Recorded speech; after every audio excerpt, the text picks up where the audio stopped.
Hey everybody, good morning. Good morning. Welcome to an all-encompassing, Everything. no holds barred, Nothing. everything's fair game, Everything. nothing and everything. Chip Theory live stream. This is our attempt at kind of doing a catch-all for all the things, and there are a lot of things going on. So we leave for Gen Con in roughly, 80 hours, 90 hours, 100 hours? Sure. Have 4 days? What day is today? Is today Thursday? Today's Thursday. Yeah. We leave on Tuesday. Yeah. We leave on Tuesday morning. I was just saying before we hopped on stream, there is, like, everything that's happening here is good. Oh, it's so good. But there's so much of it that I am just like so incredibly overwhelmed. And with Gen Con also breathing down our neck with the Tanglewoods campaign coming to a close tomorrow, I'm just like, whew. So I don't know how I look on camera, but I feel like I look tired. I feel like I look below average and tired. So you can let me know how below average I look in the chat if you'd like. So my name's Josh. I'm Josh. He's also well. Josh. Everybody calls me Gilly. You know I'm me older, as Gilly. so I was first, and therefore That's true. you're a copy. That's true. I'm a cheap imitation. I think we've told this story before. Lots of people might not know that we're brothers-in-law. Mm-hmm. Again, nepotism is huge at this company, and he married into the family after I was already in the company in the family. But I obviously joined Chip Theory after he had started Chip Theory. So in our family, I'm Josh 1, he's Josh 2. I'm 2. And here, he's Josh, and I got some chump fake name. I don't even get to be Josh. It's pretty demeaning. Good morning. Welcome to the stream. We've got stuff to talk about. We've got Tanglewoods stuff to talk about. We've got 20 Strong stuff to talk about. We've got Hoplo stuff to talk about. We even have a little bit of Roth to talk about.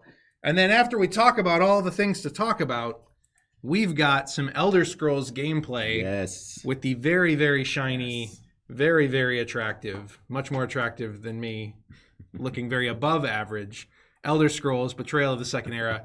We're going to be showing off the Jailbreak scenario, which is kind of the optional intro scenario that you can play for the Elder Scrolls Betrayal of the Second Era to help kind of do your initial build of your character. So you can almost actually think of it as day 1 through 3 in Too Many Bones in some respects. It's going to help you more varied though. Yes. Yeah. And we're actually, I think we're even talking about possibly letting the chat vote on some of the decisions that we're going to make. And when I say we, I don't mean myself. I will not be playing. Josh will not be playing, but Ryan and Andrew Santoro will be playing.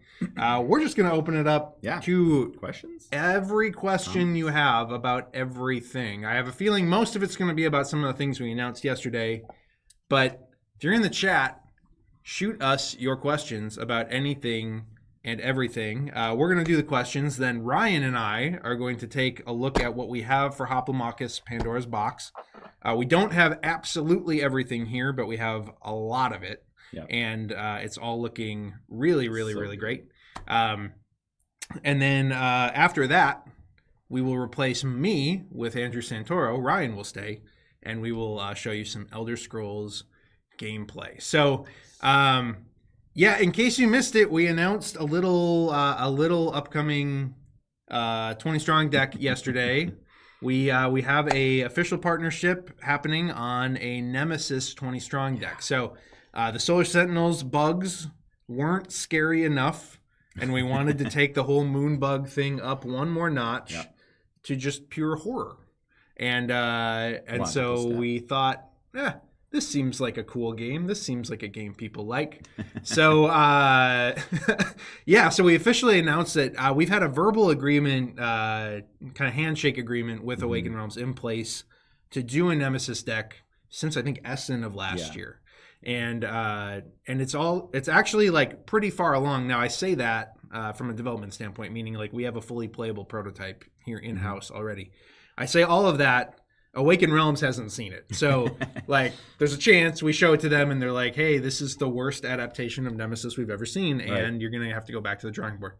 I don't know. So, because if I felt like if I felt for sure like, yeah, this is exactly how it's going to be, I would actually be much more open about talking about the mechanics. We might even show it on camera. But until we get a little bit further down the road, Yeah.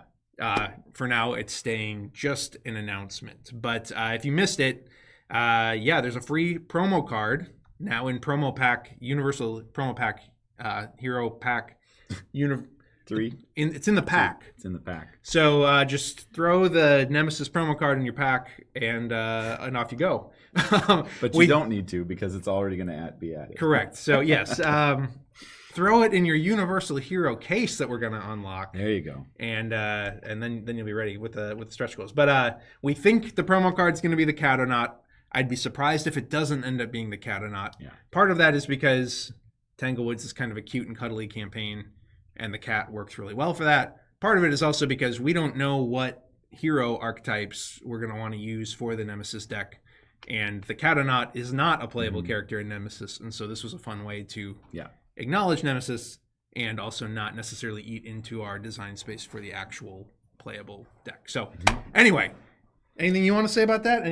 Other than color I've commentary? played the initial pitch of it, and it was really cool. And I think it's just gonna kind of open up some new possibilities for 20 Strong, not just licensed stuff. Like we want to keep 20 Strong dabbling in a lot of different areas, a lot of internal stuff, but also not being shy about, if there's a really cool IP, going after that too, and seeing how we can work with them. But for this one, it was the first time where we contemplated working together with a single set of dice, and that was really cool.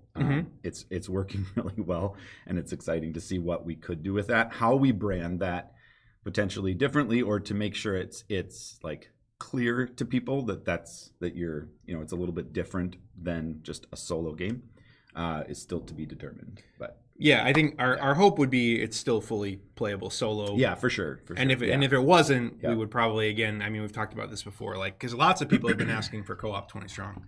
Right. Do we brand it differently as like 20 Strong co-op?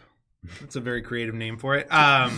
Do we? We've talked about even using the 20 Strong system in PvP, which I think would definitely need a rebrand of a sort. But all of those details will be forthcoming. But yeah, right now it's actually playable cooperatively or semi-cooperatively, because that's the way Nemesis works. With one single set. You don't need another set of dice. You don't need another health dial. It's all playable as is with a single set, which is actually really cool. Whether we could do that over and over and over again without adding a few components that's an open question. So we'll see what happens there. Okay, let's grab a couple questions here since they're starting to roll in. Do you have any alloy dice to show off for 20 Strong, or just the pictures from the GameCon campaign? Right now, just pictures. Yeah, that's the end of that answer. Well, we could get samples of and pull out some things that we think it will be, like the neodymium plating or electrolyte plating, and some of the different processes. Electrolyte? Electroplating. Electroplating. Electroplating. Yeah, that's one of the ways we could go with it. It puts kind of like, it allows us to do extremely vibrant colors on metal, and we want that for this game. So but it wouldn't have the iconography, and so I don't know. Maybe we'll bring those out. We have those in the office that we could show some examples, but I think right now the pictures are almost as accurate to what it would look like. Right. Yep. Good question. And better answer, Mr. Electroplate. Electrolytes. Electrolytes. That's I'm gonna start referring to you as Dr. Electroplate. Okay. I don't know why. Speaking of the Nemesis deck, do you know what the launch strategy for that will be? Is it going to be straight to Chip Theory's website and retail, or the subtext here is, or are you going to do a crowdfunding campaign for it? That has been the subject of much discussion internally, and we do not know yet.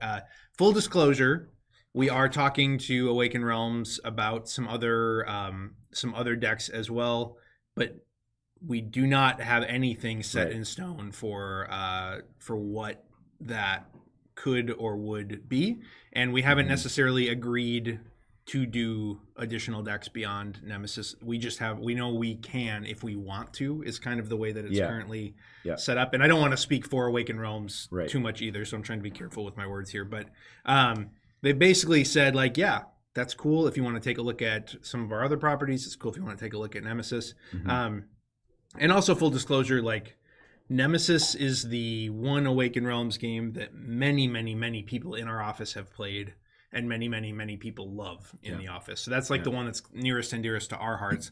We don't get a chance to play a lot of co-op or a lot of like campaign games like, your Tainted Grails and ISS Vanguards and that kind of thing. So no decision has firmly been made. I can say that if we do end up doing a trilogy of decks, it's almost a foregone conclusion that will end up being a campaign. So that we can show it off in the best light, so that we can kind of leverage Awakened Realms' expertise on GameFound to like help us like push it, and also just because their games are such huge properties, especially on crowdfunding, that it seems like a foolish business decision not to take advantage of that.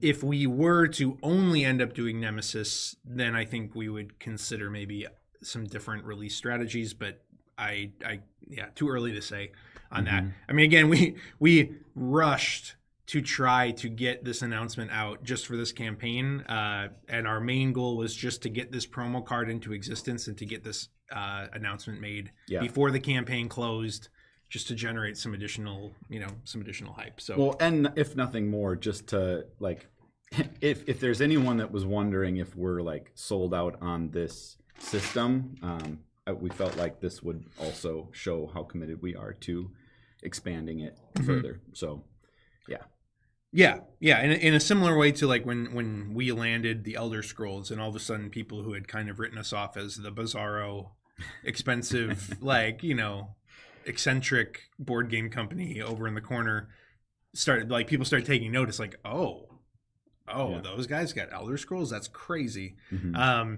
Not that us getting Nemesis is crazy, but there are, we wanted that announcement out there because it does speak to a different subset of the market, and kind of let them know, like, hey, we're not just playing around with 20 strong. This thing's serious. This thing has legs, and other people see it too. And anyway, try to get that snowball to continue to roll. Nemesis, original art or Awakened Realms art or CTG art?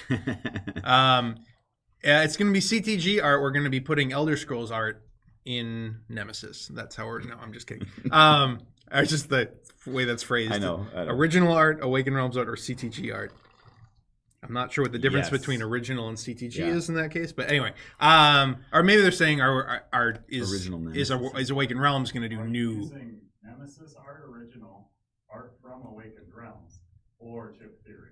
But Three artists doing the art. But Nemesis, okay, whatever.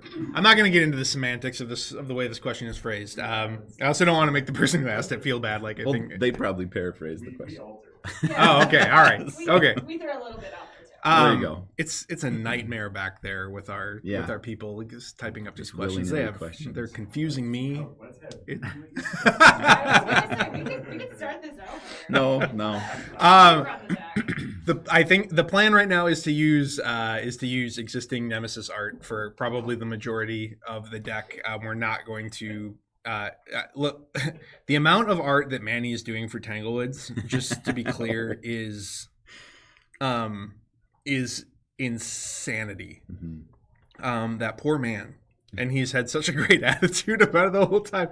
When we hit the 750K mark and we were like, hey, so we've got this idea for some stretch goals and it involves you doing like another 100 pieces of art. How do you feel about that? It's a lot of work to do full original art for an entire 20 strong deck. And part of the thesis behind 20 strong was always to reuse some of the art, especially on the chips and stuff that we do, that we don't get a chance to showcase in a larger format. Now, this is a little bit different animal, obviously, because this is not a CTG property, but there's also just tons of really, really great art that exists for Nemesis, just in the Nemesis base game, not to mention their Retaliation and Lockdown. So So yeah, the plan right now would be, I think, to use as much art as we can, just to again save on resources a little bit, because doing, if you say the minimum 20 strong deck is probably going to be around 60 cards, doing 60 new pieces of art for a $20 game, there's a certain the economics of that don't always make a ton of sense. So anyway, there you go. Yep. Okay, do you know if shipping will be free after X amount, like with the Elder Scrolls campaign for the Cloudspire Harbinger campaign in October? I would say I do not know that formally, but I would say to never expect us to do free shipping on a campaign probably ever again. And that's not because we've made some horrible financial mistake on the Elder Scrolls and are suddenly going to be out of business or anything. To the contrary, we basically, again, we thought of the free shipping on the Elder Scrolls as the primary discount and the primary crowdfunding bonus on that campaign, essentially. And number one, that didn't seem to resonate with people as much as we thought it would. We thought that was going to be the biggest deal on the planet, especially because that was kind of coming off of the whole the shipping controversy that was going on with some other companies in the crowdfunding space. And it didn't it was because of all those controversies, it was people had already braced themselves for exorbitant shipping and were already prepared to pay for shipping. And then when they didn't have to, they were like, oh, okay, but this game's expensive. And so, I think there was an assumption that because of, not fully realizing the massive amount of content in Elder Scrolls, there was some assumptions being made that we just moved it over into the cost of the game somehow. And that was, that was another kind of a hit. It was oof, if that's the assumption, maybe that wasn't the best call, because, maybe we should have discounted the game and had a flat rate shipping in there. So I don't know. Yeah, the amount of comments I answered in the first couple days that were like, this game shouldn't cost $200. You're just hiding the shipping cost inside of the game. It was a lot. Probably not. I wouldn't expect that on future campaigns. The other thing is that we do again need to keep our web sales as an important revenue stream for the company. And what we were finding is that by offering free shipping on campaigns, it was sort of forcing us to offer free shipping on our website, and we can't always do that unless we're running a specific promotion and that kind of thing. And it just started to get, there were lots of people who were like, why shouldn't I just buy that on your website? It's the same cost, and I get, or why shouldn't I just buy it on crowdfunding instead of your website? And at the end of the day, we don't really care where you buy our products. We're just happy you're buying them somewhere. But it created a challenge for us in terms of messaging and explaining that to people, and it just got confusing for people. And so also post-COVID, the cost of shipping has just gone up. That's just a reality. And we can't be quite as generous with that as we used to be able to. That's just a fact of business right now. So all right. Any chance for a quasi-official alternative rules? Quasi-official, not completely official. Quasi-official alternative rules for Elder Scrolls so that one could play it as a sandbox game. I don't know that that's something that we've ever really stopped and considered in any meaningful way, beyond the initial design decisions we were making on how sandboxy we could or could not make the game. I would say that it stopped there, kind of early stages. We could delete all the text from our rulebook and deliver a blank rulebook for you to write in your own rules. And we could write quasi-official on the cover. The quasi-official rules. So it's a good question. Again, we appreciate the spirit of that question because that's something we talked about at length in the early design decisions that we were making for the game. Again, to do a truly open world where you can go anywhere and everything's a surprise, a la the video game. You kind of have to do it the way that Serious Pulp did what's it called? Seventh Continent and Seventh Citadel to an extent. I'm sure there's other games out there that are doing it in a similar way. I think Sleeping Gods, I think, is another kind of example that sort of operates in a similar fashion. But like, Yeah. you need to design every corner of your world, and then you need to allow people to go there. But then once they go there, it needs to be a known commodity, and it will never surprise them again. And so we struggled with that a lot, actually, in the early design chats about the Elder Scrolls, because we were like, well, we don't really want to make a game like that. We don't want to make a game where eventually everything can be known. Yeah. And it just is you can memorize it, and that just kind of is what it is. And we can't offer like patches for the game that suddenly like change a zone or like that kind of thing. Mm-hmm. So we definitely settled more on the emergency of like the battles themselves. So like as that unfolds through an encounter, you don't know what you're pulling from the bag as far as those creatures go, and so that's where the new experience kind of comes from. And leaving that a bit open-ended, and so much variance in terms of like how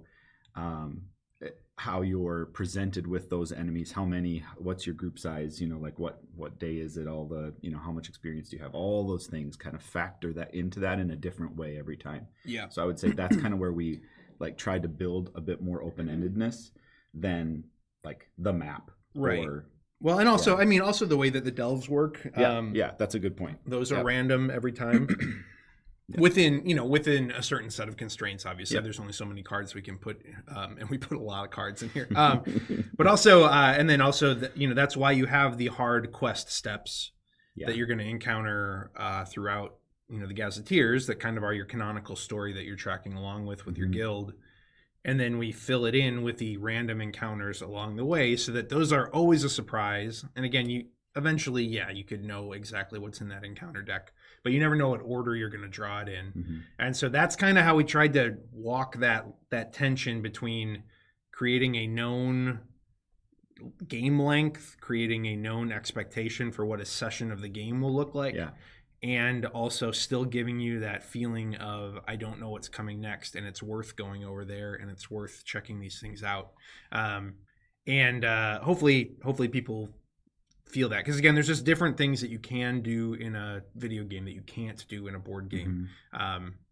And so we tried to walk that line. So I wouldn't expect a new set of rules that really turns it into an open world game. Part of that's just the balance of the game is very, very tuned to that 3-session format. Like, it's pretty easy to max your character out in this game by the end of 3 sessions, to the point that like continuing to scale that over like an indefinite amount of sessions, I think, would actually not become very much fun. You would either become very bored with your character, or the enemies wouldn't be scaling to get challenging enough for you, or I don't know. There's just some balance things that would become difficult. So, so I would say no, probably not. Sorry.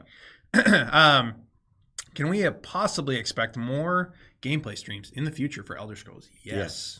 Yes, you can. We are in, so if you missed the open of the stream, I was just saying, like, there's so much going on and it's all good stuff, but I am overwhelmed with all the good stuff that's happening.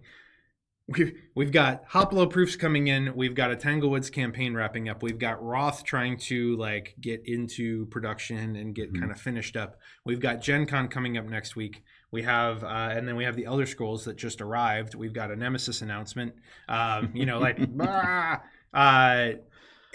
have the Elder Scrolls here in the pre-production form, which is 99% final. There's very few things that are changing for the final production run.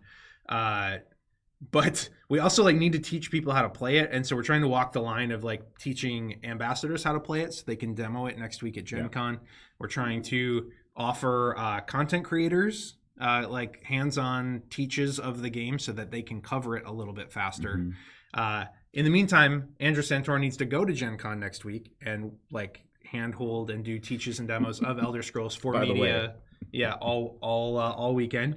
When he gets back, I think he has at least 6 hours at home before he heads to Texas to do QuakeCon and do the same thing in Grapevine, Texas for a lot of mostly video game media folks. It just doesn't stop. So and then we are giving him almost basically a week off after QuakeCon to like catch his breath and actually rest a little bit, which is really important after conventions, I might add. So once all of that happens, and that's like 3 weeks, and that's kind of why we're doing this stream today. So like 3 weeks from now, I think we'll be able to start turning our attention to more elaborate gameplay streams. Until then, we're just trying to hang on for dear life and white knuckle this thing until we get through this this crazy season that we're in right now. So, but yes, we want to show lots more gameplay. Mr. Santoro also has a ton of tutorial videos that he needs to film and edit. So there's just we're doing. He's nodding and saying behind this. I don't know if you can hear that or not, but there's a lot going on. We want to show all this stuff off. We are only human, and there's only so much of us. So and really when I say so much of us, I mean only so much of Santoro, because that's just the reality. Okay. Are the Solar Sentinels bugs thematically runaways from their nemesis overlords? I like that. Sure. Yes. Yeah. Yes. Definitely. That's canon. The Solar Sentinels theme, I know a lot of people really like it, which makes it amusing. Because again, the whole thesis of that theme was like, what's the most kind of cliche, right? Right. The theme doesn't matter. People want a cute little solo game. Like we did that in the video as a joke, but that was actually kind of the reality of the discussion. We were like, what should we theme it? Bugs. Fight some monsters. Yeah. Where are they from? The moon. They're bugs. Kill them. That was. So this fits. Yeah. Yes. So this is a much deeper cut of lore that I'm very into. Yeah, absolutely. Have you thought about doing an add-on for an art and lore book for Tanglewoods? Do we need to add this in the last 24 hours of the campaign, Josh? No. Should we? Oh, I'm gonna call up Manny. Like, hey, so no. I would love to know. So I would love to know how many of you actually really, really, really love the art books, for real. Yeah. It's kind of a mystery. They're often used in campaigns to kind of Do we have the one from Roth? Have we sneak peeked? Oh, we haven't sneak peeked that. I might be able to. Could we grab that? Where is it? I think it's on the desk. coffee table in Jason's or office. coffee table.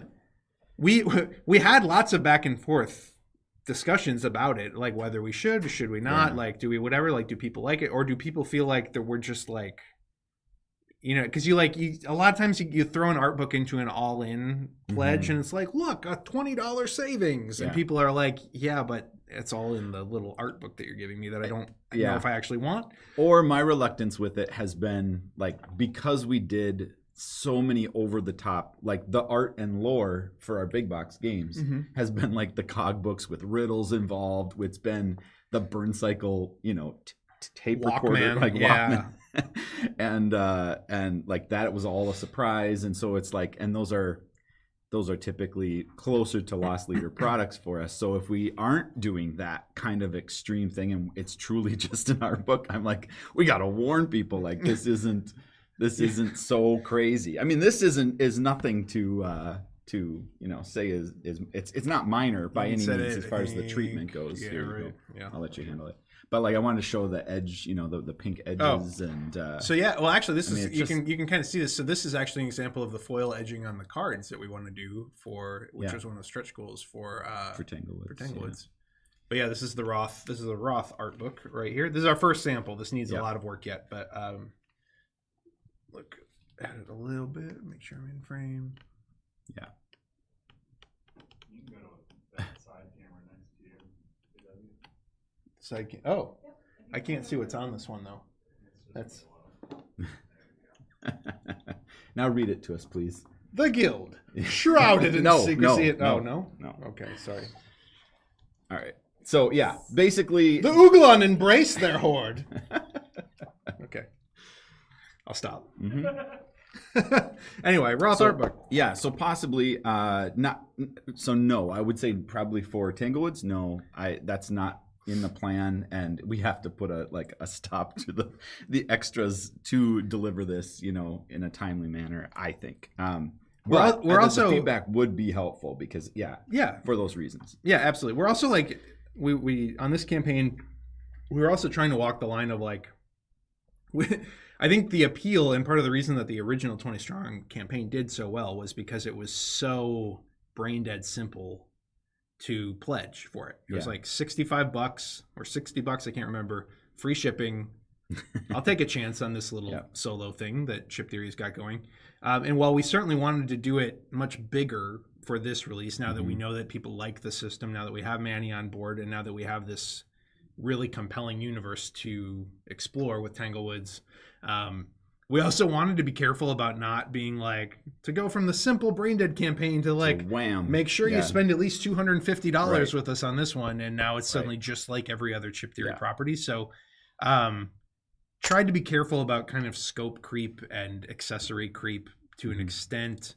That's part of even why the 20 Strong Go is included in the 20 Stronghold. We were like, let's make that as simple as we can for people so that it doesn't feel like we're nickel and diming them and that kind of thing. So, yeah, I don't know. If you love art books, though, keep asking for them. Yeah. Keep telling us genuinely. They tend to not sell very well after a campaign. So it's kind of one of those things that you want to do during a campaign when people are really amped about the thing. I'll But say, overwhelming comments on the YouTube saying people page through them once, and that's Sure. yeah, Sure, and that's sure. and that's kind of been our experience with that. That's what I did with my Oathsworn art book. I was like, cool, this is really cool art, and I set it on a shelf.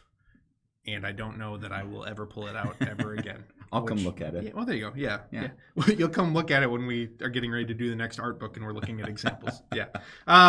Yeah. Okay. Anyway, Good art book. 20 strong root deck! Exclamation point. That's not a question. That's not it. It's not a question. I'll Again, second It does say comments. Okay. and Yeah. 20 questions. strong root. yeah. So, and this is just by virtue of talking about this is going to start the rumor mill because I mentioned 20 Strong Nemesis like a year ago, and so we're not working on it. We're definitely not working on it. That's not a thing. That's not an announcement. And now here we are doing 20 Strong Nemesis. Outside of Nemesis, we haven't talked to anybody else about anything in terms of license to 20 Strong. We are on record saying we'd love to do an Elder Scrolls 20 Strong. We haven't talked to Bethesda about that. We wanted to get this game out first. And make sure that they're happy with it and they're excited about it, and hopefully that people love it. And then then we'll talk to them about a 20 strong deck. So yes, we would love to do one, and we'll see about that moving forward. Again, we might do as many as 3 decks with Awakened Realms, and so that would probably take up almost the entirety of our development cycle for 20 strong for the next year. Roughly, more than likely, if we do that many. So, but all of that said, if this partnership goes well, we'd absolutely. I mean, again, the cooler or more unique the art style is, and Kyle Farron's art is truly like kind of one of a kind. There's nobody else doing art like him out there that I'm aware of, anyway. And if it meant exploring other board game universes and other board game companies were excited to let us play in their worlds, that would be really fun. And in the meantime, we want to keep playing in our own worlds too. So, whether it's Root, whether it's I don't know, Mutton Bustin'. I tried to think of the most off the wall board game theme I could think of. Some rainbow. Yeah. Boop. 20 strong Boop. Yeah. Let's do it. Yeah. There's tons of art in Boop. We could totally make a deck out of that. No. I do love Boop, though, for the record. You could do little quilted cards. Aw. Yeah, absolutely. Pillow cards. Absolutely, yeah. All right, any news on 20 Strong Cloudspire? It's mostly, like, finished from a, like, balancing and playtesting standpoint, not completely. It's going to need a decent amount of additional art yet. That most of that art is coming from the Harbinger campaign. So it's not quite shiny enough yet to show it to you. We don't have a UX developed for it, I don't believe yet, in terms of the style of the cards. But it's really cool. It's really cool, and it feels like Cloudspire, which I think is kind of remarkable because Cloudspire is a really strange game to convert into a micro size. And we'll be excited to show a lot more about it in October. It's got 4 reference sheets for keywords? Yes. Yep. We made sure And to the emulate Elfinkazi flips down. to emulate the pure Cloudspire experience.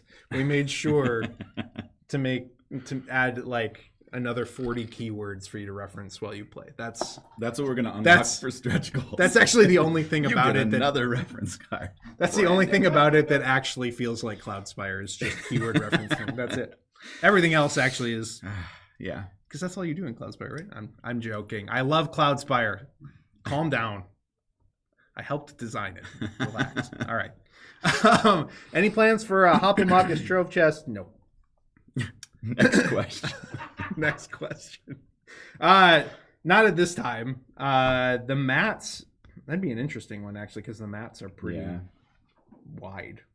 I don't know what that would even look like. I mean, A trove that just Victorum doesn't is. quite fit the Calyx. I mean, Just- Victorum is already not Calyx friendly, so I'm like, I don't know. Probably not.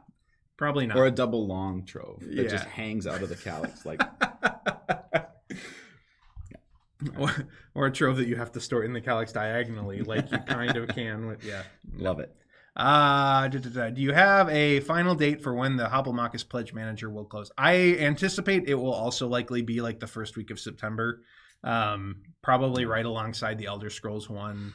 We're kind of they're both campaigns are going to be kind of in a race to get to their fulfillment hubs as we currently understand their production timelines. Again, things can shift, here and there, but we will probably close them around the same time since they're going to likely fulfill roughly in the same general window. So, Bob, will we get more info about the Elder Scrolls Betrayal of the Second Era limited edition art and lore book before the Pledge Manager closes?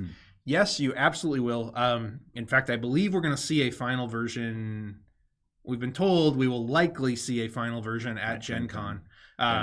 We have. Well, you talk about this. This is kind of your deal. We can. I mean, the question is, do we publish or post anything like lower fi PDF versions of anything? I think we talked about that and said maybe no, but we could at least consider like a snippet of it or something.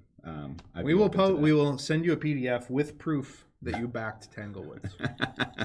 There you go. Send a receipt of your pledge. With proof. We will mail you back a I'm joking. No. We're not going to do that. Yeah, we'll definitely show it off on camera, and then it's open for discussion on if people would like a segment of it to show off as a PDF or something like that. It's looking really awesome. It's funny. It's all funny. the art big, and it's It's funny to talk about this after we just got done trashing art books.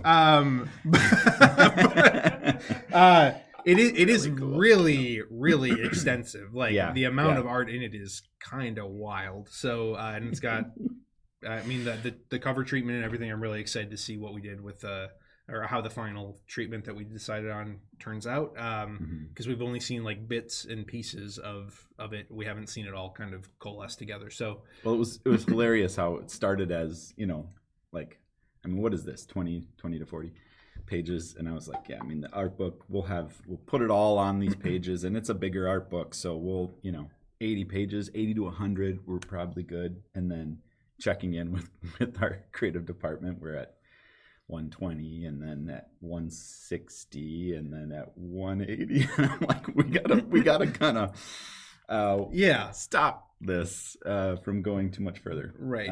It's big. It's awesome. I couldn't be happier. And the art in that game is just so so gorgeous. So it's did we mention we did like 360 pieces of art in that game? Just dumb. Yeah. Don't do that. Do that. It's great, but I said do. Okay. Anyway, any plans for Dized for other CTG games other than Roth? Yes. I sent Dized the rulebook for the Elder Scrolls last week, and we have a meeting set with them, I believe, Wednesday of next week at Gen Con to talk about the Elder Scrolls and Roth, both. So we have not formally signed a contract, I don't think, for Elder Scrolls yet because they needed to see the final rulebook to get us a quote, but we are committed to, pending them coming back and being like, $1 million. But they're confident they can do it, and they're confident they can do it actually pretty fast. Yeah, which is great. We're planning to hand them one of the pre-production copies at Gen Con for them to take a look at. They may choose to hand it back to us because they need to fly back to where are they? They're based in like Sweden or something. I can't remember. but they may not care to fly back with a 23-pound board game to their to Europe. But bottom line is we're trying to get them a copy ASAP so that they can start playing it, they can start understanding it better, and start working on a tutorial. If Roth and Elder Scrolls go well and people enjoy them and people use them, we would certainly love to continue this. We know that the hardest thing about chip theory games often is the rule set and the complicated keywords for things like Cloudspire and that kind of thing. So if we have an opportunity to take the edge off of that in any way, shape, or form, we really, really want to do that. We'll see how these initial experiences go, and if they go well, man, lots more. We'd love to. I just recently finally received my TMB box in a language I understand. It's just great. Thank you for the opportunity to play your board games. You're very welcome. It's really cool to see the difference that like the language translations and stuff make, both in terms of just our fan base and our reach, and just the enthusiasm we're seeing from so many other corners of the world where when we were only doing games in English, it just wasn't really a thing. So Elder Scrolls is being translated into it's being translated into 11 other languages other than English, which just absolutely blows my mind. So to all of you from non-English speaking countries and whose first language is not English, I hope those efforts are appreciated, because we've certainly put a lot of effort into it over the last couple of years, and it is a lot of work. It's a challenge, especially when you don't speak the language these games are being translated into, and you're like, I think that looks good. The proofing groups are pretty funny when some of those come in.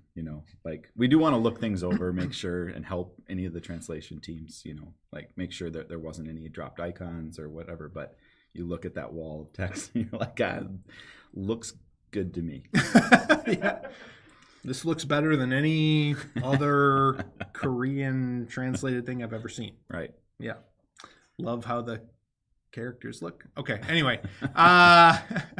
And then this isn't a question, but no question. But just wanted to compliment y'all's transparency as a company. It's the most refreshing thing I've seen in a long time, and it's made me a huge new fan of y'all's. That's on the day after announcing a Nemesis crossover with Awakened Realms, I was just we were talking in the office last night, just like we have tried so hard, and I think it's work. Maybe it still works to an extent, but we've tried so hard to hang on to that like indie spirit that this company was formed with, and we've tried so hard to kind of hang on to those really, really personal mom and pop shop vibes as a company, and that has gotten more and more and more and more and more challenging. Actually, we just talked about the language, and even translating our games into other languages has made that much harder. We have to, we can't fly by the seat of our pants the way that we used to. Yeah. We have to be much more methodical in how we handle things, how we approach things, how we release things, how we make things available. And there's no question, we've grown just leaps and bounds. And I believe Mark Dainty of Not Board Gaming messaged me yesterday after the Nemesis announcement. He was like, you guys, this is like a coup to the board game industry, like the amount of cool things you guys are doing. Yeah. And it's hard to maintain that small interpersonal vibe. That's one of the reasons, we talk about this a lot, but there's a really kind of negative energy around crowdfunding right now in the board game industry. There's a lot of people that think its time has completely passed. There's a lot of, people believe that companies are abusing it. People believe that even companies like us that are making big games and games that we know are going to be successful without us putting too much into them even, that we should not be on crowdfunding. And that all of those conversations are completely fair. And there's examples where that is certainly the case, at least, with companies, I hope, other than us, not with us. But that's one of the reasons we keep doing crowdfunding. He and I debate about stretch goals all the time, and how, whether or not we should do them or whether we should keep adding more stuff. He's very, very much in favor of it, by the way. I'm the naysayer, for the record, so you can get mad at me next time there's no stretch goals on a campaign, which will probably never happen. But anyway, I'm rambling, but it's just great to hear people say that, and just and feel that spirit in what we're doing. Like we genuinely just want to make cool stuff for our customers and for ourselves. Yeah, I'd say, I mean, like, thank you for that comment from me personally. I just would say, you know, just like our games are a product, like I like coming at our campaigns kind of that same way. Like the campaign is its own product. It has its own entertainment value, and like all of the aspects of stretch goals are kind of built into that. Like there's a start, there's a middle, there's a finish, and those are all important parts, and they all have different things that need to be applied to them when we look at how people are engaging. And I don't know, like I take a lot of pride in what this team accomplishes with regard to just the campaign itself. Like, and so when we see those comments come in there, like, you know, you keep doing this to us, you know, like I just added you know, another dang it. $40 worth of products. I mean, just because. like, obviously that's cool for the sale aspect, but it's just as cool from the, like, that they're seeing something they're excited about. It means we're engaged enough that it's like, it's not just something that we kind of posted and now we hope we make a lot of money. It's just, there's so much more to it than that. And so, yeah, I don't know. This is awesome. And we try to, like, a part of that, our humor is absolutely entwined with how imperfect we are. And like, that's, I mean, not that we try to be imperfect for that reason, but identifying it quickly and wearing it on our sleeves is kind of what we try to be about. So see Trolling for Fools, see Deb chip misprint, see the stretch goal about extra QC on dice smell, etc. That's the kind of stuff that we got to just keep doing, and I think that keeps us as closely grounded to our roots as anything. Yeah, the industry changes in like the post-COVID, you know, like realities of logistics and shipping and manufacturing costs and inflation and all those things. So those are realities for the entire industry. Yeah. But I think where crowdfunding started to get a bad name and kind of got lost is when companies stopped engaging with their community in a meaningful way, like throughout the campaign, and really listening to their community throughout the campaign and being transparent. I mean, again, because you're helping us through this campaign, you're helping us fine tune and hone this project to get it exactly where it should be and where you want it to be. You're the ones that are doing that. And there's a lot of companies where it is truly just a pre-order, and they're not engaging, they're not necessarily listening, and they're just kind of like going out there with what they've got. And I think more than the uptick in price that they've all seen, more than the extended delivery timelines that get nauseating, and more than the crazy shipping costs, I think the lack of community building that's going on in a lot of the crowdfunding space is probably the biggest miss for a lot of companies. And I think that's the negative energy that a lot of people are starting to feel. And to be clear, that's a lot of work. Like the community building, like, I mean, you know, again, we were doing 10-day campaigns for a long time, right? And people were like, why are you doing that? It's like, because it's a lot of work. Like, I don't sleep much during campaigns. If I'm not working on the campaign itself, I'm thinking about it, and I'm like, should I be in the comments? Should I be? But anyway, all of that's a really long rambling way of just saying thank you for saying things like that. That stuff truly means the world to us. It means more than any funding amount that we take. It's the fact that that's noticed and appreciated. That's what we've built this entire company on. So that's a huge thing. I think that is all the questions. That's all the questions. So I'm going to let you go. Are we going to do an awkward on-camera transition, or are we going to cut to a break for 2 seconds? We'll go to break. Okay. We're going to cut to a break for, I don't know, 2 to 3 to 5 minutes while we go and hail Ryan. And we're going to unbox, again, these are not final. This is not everything for Hoplo, but we're going to open up some Hoplo stuff and show you what we've got on camera. And then after that, we're going to take another little break before we show you the intro scenario to Elder Scrolls Betrayal of the Second Era. Sweet. So you say bye. Bye. And I'll say bye, but I'll be back. He won't, ever. Okay, see you in a few minutes.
Hello, it's me again. Who are you? Ryan. I'm one of the designers and editors and stuff here. Editors and stuff. Yes. That's a perfect description, actually. Of Yeah. right, writer, designer, and stuff. Yes. Editor and stuff. All of us kind of do and stuff here, Yes. so that's perfect. We're back, and we are going to unbox what we've got of the Hoplo products. So now these are all pre-production, meaning these were the samples similar to the Elder Scrolls that we unboxed last week.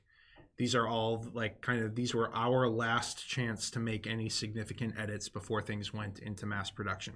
So this is not absolutely everything. And one of the big things is that we don't have the PVC version of any of the cards. Instead, we've got just big press sheets, basically.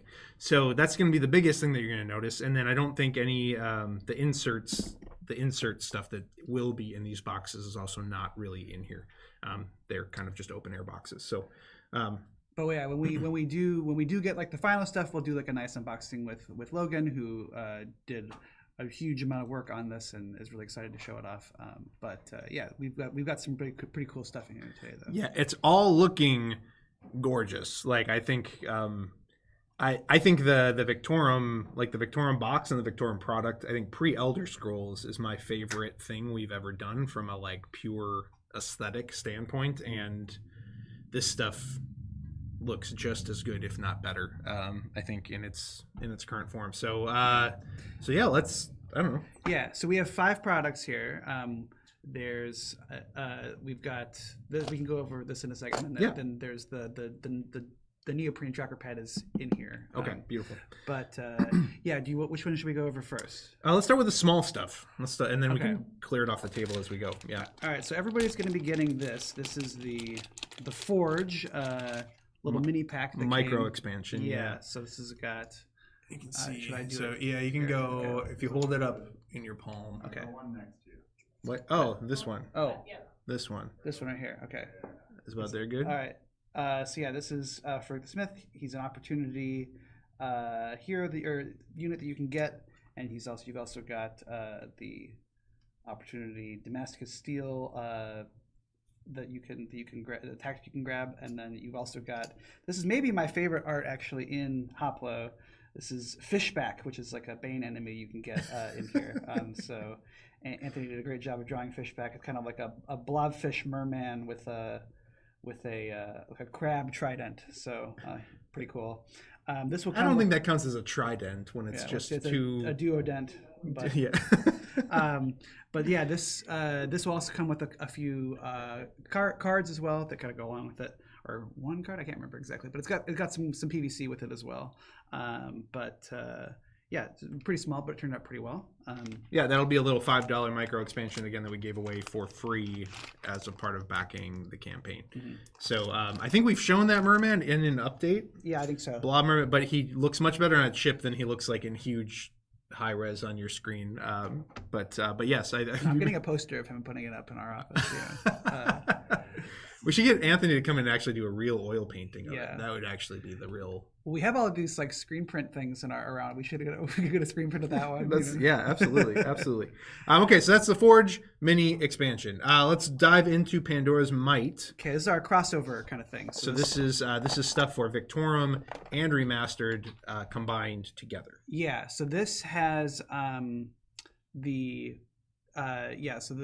primarily is going to have some I'm going to chips. show the inside of the box here yeah. on the overhead camera. And here's the cover of the box.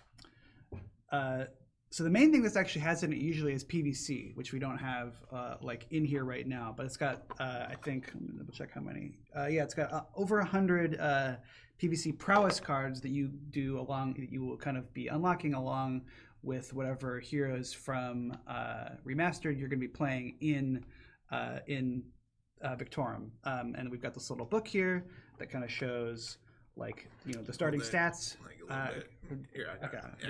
All right. Starting stats that all your heroes will have from these are almost all except for a couple of them are heroes that come in the remastered base game, and one of their this is allowing you to use them in Victorum. Wait, was this not on before? It's not run out of focus. Oh, okay. So that's kind of what that sheet is for. Like I said, there's a bunch of prowess that will come in here, and then each of these heroes, or almost all the heroes, have like their own kind of associated, thing you can get with the prowesses. So like you've got, Use that camera if you want to show yes, it. you've got like some special units like this, and you can see like on the back of these, they're kind of have a special design where you can kind of see, okay, this is kind of belongs to this particular faction, but it's got the name of that unit on it. You've got some, this is like a tactics card that is for Varys, which is one of the opportunity heroes that you can have in. Or no, I believe that's the new Argonauts hero that comes in remastered, and so they all have got their own.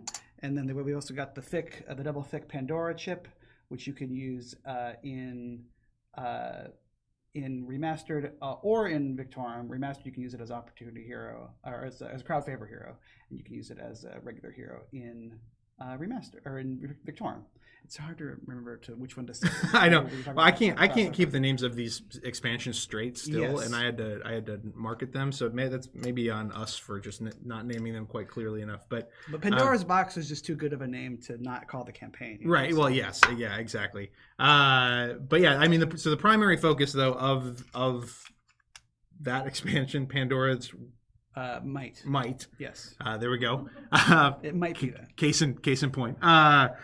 Pandora's Might is mostly about being able to use your remastered heroes in Victorum in a full way. Yeah. That's the majority of what's going on in that box. Yeah, but there's some really neat mechanics that are kind of that we kind of put out here in terms of like how they all gonna feel really different, and I think that like Logan would decided kind of early on in this process, let's make sure that we're each of them is kind of getting their own like unique chips. I think he was kind of inspired by how we put Rocinantus the horse in the Aprilis pack, and really that was kind of a cool thing to have some prowess that could unlock a chip like that for individual characters. So we really wanted to lean into this time. I think it's going to be pretty cool. So yeah, great. All right, we'll throw those back in there. Yeah, I do have the card proofs, and I will show those in due time. Okay. In due time. All right, which should we do? Yeah. Let's go with Pandora's Ruin. So I'm going to hold up this. You can probably see it. You can probably see it on camera, but I'll hold it up here. This is a very I think this speaks kind of to like the size of most of our products, that we got this box and everyone's like, oh, it's so cute. Like this, it's such a cute little size. And it's like it's a pretty big box. Still. But you can hold it up with like one hand and your back won't break. And very unorthodox for us. Yeah, exactly. All right, let's lift the lid on this thing. So there is a separate product that I just kind of put in here for storage purposes, which is the I'll pull it out for now so we can talk about this first, so that we can do the Mercury's Boots premium thing. So this has got first of all, like this is kind of designed to help turn your regular Victorum box into like an all-in-one like storage solution for your Victorum stuff. So you'll be able to kind of pull out the foam that is in like your base box and use this stuff instead, including these tuck boxes. We've got some prowess tuck boxes here, which we really like the way they look, and we've got some tuck boxes for your kind of regular size cards as well, which are most like your event cards. And one of these tuck boxes, which one is it? One of these is going to need to get a little bit. This one's okay. a little bit thicker, so like eight cards thicker or something like that. But. So again, pre-production copies are important for that reason. It gives us one last chance to test all the things. But we can hold these up to. Where's your side camera? I don't have access to the side camera. You have a side camera over there. Oh, I have a side camera. Yeah. Incredible. But these have got art by Federico and Chris and Anthony on these. So these look really great. And then our graphics team did a great job of designing them too. I think these are really kind of cool looking. Again, we saw these little prowess tuck boxes. We'd never done anything that size before, and we're like, oh, these are so cute. Maybe you don't want it to be cute for a Gladiator game, but we just really they're very neat. Nothing's cuter than this guy. Yeah, this guy is the cutest thing I've ever seen. Well, of course you gotta love the pus demon cuteness there. This tuck box. So totes adorbs. Well, Yeah. Alhagan knows she's a star. I don't know if we showed this little like mosaic of CTG on the That's cool. neat.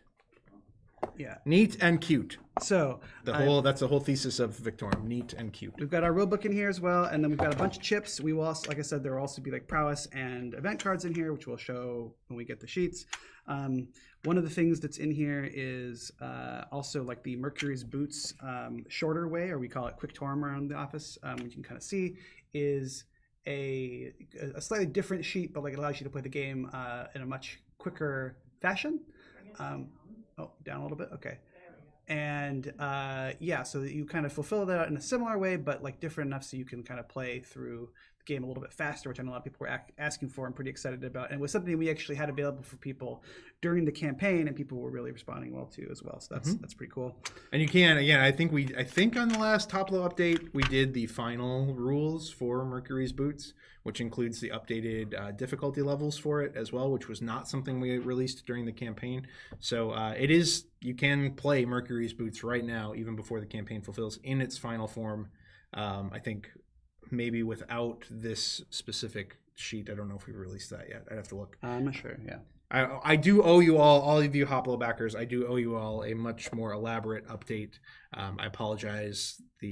Just the amount of things going on around here has made that challenging, and we've been waiting for some of these pre-production samples to come in order to do a little bit more meaty update. So, we haven't been working on it here, very much because it's just been out, So, right. Yeah, we've just been waiting for it to come in. Yep. There's also a bunch of PVC in this one. There is like a bunch of more event cards that are specific to the Scions, and there's some prowess cards as well that are specific to like some of the opportunities and stuff you can get. But then there's also these chips that are associated with it. We've got a ton of Scion chips in here, so many double thick chips. I can just use the thickest box we've ever done. Most of these actually are for one Scion only.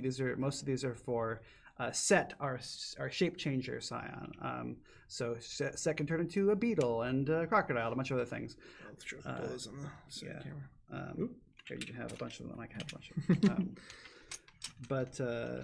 So this is Set as a lionfish. Yeah. Well, actually, we got to show off my favorite. Another one of my favorite pieces of art that we've had for this game is when we were doing research for this game. We found there's a mythical kind of an Egyptian mythical creature called the Serpopard, which is part leopard, part serpent. And so that's, if you look over in this camera here, that's what this guy looks like. We love him in this office. Have you seen the Serpopard? No, I have not seen that. So he's pretty great. Yeah. But we have like Serpopard. Yep. That sounds like a English gentleman. Serpopard. Yeah. I believe there's like not Mr. Poppard's penguins. We don't know like what Egyptian people called it, if I recall correctly from my research. But it's like we've seen it in like some hieroglyphics or just like art from back then where like sure. This is a thing that people wrote about and then or had on their art and stuff. Yeah, we've got like a Crom Dub, like our kind of Cyclops headless horseman character. He's got a couple of ships in here, and then Chaos Dragon and Hundu and Nishav 1. We've got some Banes in here as well, and a bunch of opportunity chips. You see like the yellow chips here are all like things you get from like the new opportunity cards or other event cards that come in the game. Pull yourself together, man. Yeah, sorry. We've got another. There's such good art in this game. I mean, like our graphics team did a great job too with the UX of this is really good. Somewhere else, show them on the side. But yeah, there's some stuff in here that I'm so jazzed about. Like I think you have in your hand like the Xingtian, like that headless guy with like the face on his chest love him, and that guy's so creepy. Yeah, this is the creepiest thing that we've ever done. And actually, the original, I won't tell you about the original. The original was even gnarlier and more uncomfortable looking. It was not. We loved the original, but it was deemed maybe a little bit too spicy. Let's just say the first one he wasn't wearing pants, and it got weird. Very good. Yeah, it was. That's in like an art file on our computer where it's like too cool for us to release. But there was no nudity, to be clear, but it was still like yikes. Yeah. And then we've also got some arena chips here because one of the things that comes in this game is new versions of all the arenas where you can kind of flip them over and play it a different way. And so there's things like, for example, we've got the Magma Worm, which is a chip that you can show in, you can play on like the other side of the Vesuvian arena that kind of like will run up and down the arena and like attack the, your players. We got some new chips like new Chariot chips, and we've got these new tactic chips that are like part of the King of the Hill mode type thing in the Kunlun one. Hand me that stack right there, actually. Oh, these. Yeah. Speaking of tactics, we don't have a final set of the tactic trackers yet. The magnets. We have seen final versions of them with little animal stickers on the top, just that they were showing us as samples. But we do have the chips that they are going to magnetize to. So that you can kind of set them up and set them on the side and have easy access to it. And that's what these little chips in my hand right now are. So there you go.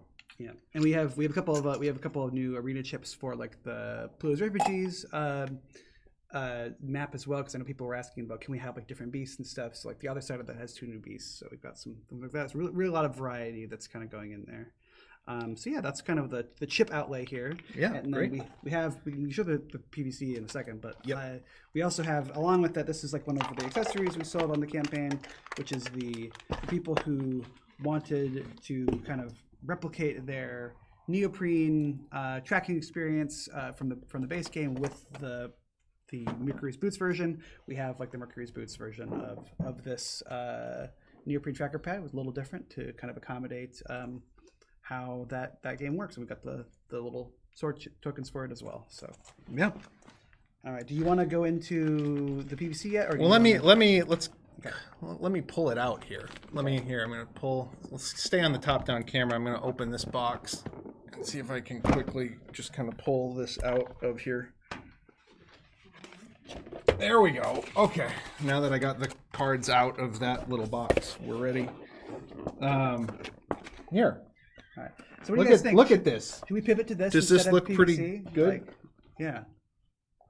This is how, again, if you've never seen card proofs, this is how card proofs usually come, actually, which is challenging. And these are not PVC; these are just on like glossy paper right now. I'm going to try to. So we don't have these cut, obviously, yet, and this is just like tons and tons of stuff. Yep. So we proof these before we do a PVC version, so that we don't waste a bunch of money on PVC, basically, because PVC is expensive. But so here's all of the prowess cards. Yep. Not all of them, but this is many. Is this all of them? This might be all of them. A bunch of prowess cards for all of the crossover content between remastered And some of the stuff from there's some more prowess cards too in the Pandora's Wake as well. So. right. Yes. Or Pandora's. I did. Yeah, we can't. Pandora's Ruin. Yes. There you go. Yeah, we got the Mercury's Boots rules here. Are we on this camera? I was just gonna take it. Oh, you're just gonna take it from me. Okay. Yeah. I thought you were manning this camera, No. or I should say, manning this camera. Yeah. We got there. Yeah. We got. Let's see. Mercury's Boots. This is actually the top-down camera is probably going to be the only thing that's going to make any sense for this. So we got Mercury's Boots rules here on the back side of this. You've got this beautiful print, this beautiful piece of art, and that to you. Go some more prowess here. More prowesses on the back side of this. We've got all the text side.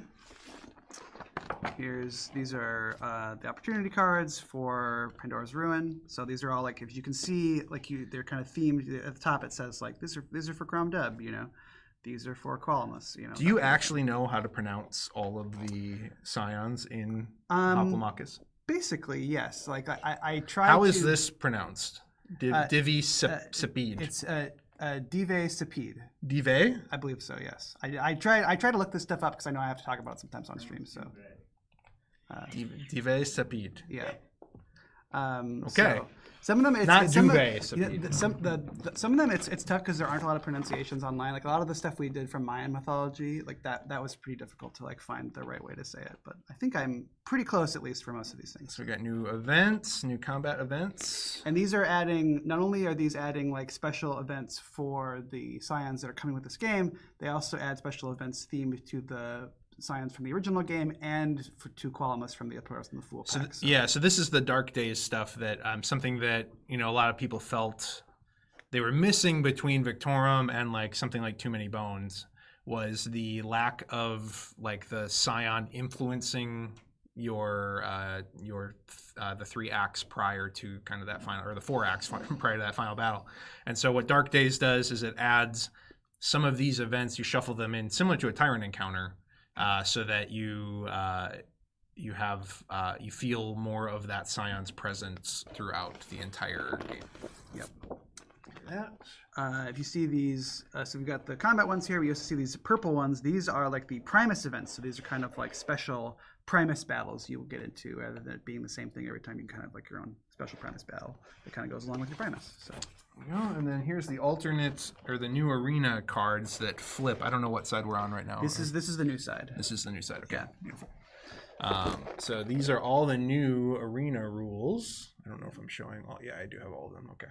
And then the other side is the regular wheel, so you kind of will flip back and forth with them as you go. So you're kind of timing out like when you're going to do the different ones. Similar to 20 Strong Tanglewoods. Back now. Yep, got some, and then this is The errata pack, right? Or this, some is, of this it. is the update pack stuff, and then this is Condemn, which is this is from Pandora's Wake. Yeah. There you go. There's all these cards. So I expect that we'll have actual, PVC card versions of all of these very, very soon. Yeah. One of the other, well, actually, let's show the map next. As long as we're showing big, unwieldy things, let's show the new mats. These look great. Yeah, Yoan did a great job, and graphics team did a great job, like kind of integrating the information onto these. So the legendary Famel is back. Yeah, but it's a little bit more balanced. Yeah, more balanced, more or more sensible. Actually comes with rules. That's one major benefit of it compared to the old Famel. Yep. And that's got. I'll explain how that works a little bit when we get into the chips. But and we've got the cool flooded Coliseum, which is like a totally new thing. I think for our Namake mode. Great synergy here also because I believe in the Gladiator 2 trailer, which I don't have any opinion on. I'm not going to say cool or not cool or whatever. I don't really care what you think of it. But I do believe it shows them flooding the Coliseum in the trailer. Oh, cool. So, and we're obviously timing this to release on the same day as Gladiator 2. Okay. We've been working with Ridley Scott. No, that's not. I wish. Can Because I... Nemesis it was originally supposed to be Alien. Yeah. And they couldn't get the license. This is our only opportunity to work with Ridley Scott. Sorry, go ahead. So it's a funny story about it relates to Hopla, I swear. So I have never seen Gladiator. I've seen a lot of Ridley's movies, but I have not seen that one yet. I'm going to see it before Gladiator 2 comes out. And I do like Ridley a lot, but it's just a movie I missed. I was a little young when it came out, and my parents were kind of restrictive on what movies I could watch. So when we made this game, I just happened to name the main character Decimus. I did not know that was like his name in the movie until like someone pointed it out to me. I was like, oh, that's very strange. I had no idea. So that's really funny. I can't believe you've never seen Gladiator. It's probably his biggest movie I haven't seen. But anyway, I mean, it's probably his biggest movie. I'm an Alien, Blade Runner. I know, but I think Blade Runner is more of a cult classic though than I don't know. Whatever. Anyway, we're not going to discuss movies because I will start making fun of your love for episode 1. All right. Anyway. So we got our little rule book here, which kind of goes through the different game modes. And so the kind of the 3 central parts of this. I'm going to show the inside of the box real quick because I don't think we've shown that. It shows the flooded arena. This is actually a good way to remember what the name of this is that this has wake in it, which is also like a boat Water. wake. And so Yeah. Put the boat. So. The kind of the 3 main elements of this game are there's the 2 different map sides, there's 2 new game modes, and then there's also the Vesuvian faction. We have the Vesuvians that are in the Victorum base game, but we didn't have them in remastered because we didn't really have like an 8th faction for when we were in the original content. So, but now people wanted to know about that, so we added a new faction in. That's what all the orange chips are. You can kind of see they've got like a full array of stuff. I think there's some really cool art in some of these These are kind of like rock themed. So we've got like rock and roll. Well, I mean, you Pull could out the 30 Seconds to Mars one. Yeah, you could. You could have like some of these on a pretty cool like metal cover or something. You know, like you could have the Laharkalite, you know, something like that. But Metallica's next album. you've got Terror, who is like the new hero for the Vesuvians in this one, who has his own Scion, his own prowess deck and stuff that comes with the crossover pack. So it's fully integratable with that. And then we've also got all of the so all of the black chips here are like, so when you can play Namakya mode, which is the boat mode, you can play that either with against another player, or you can play that against the game.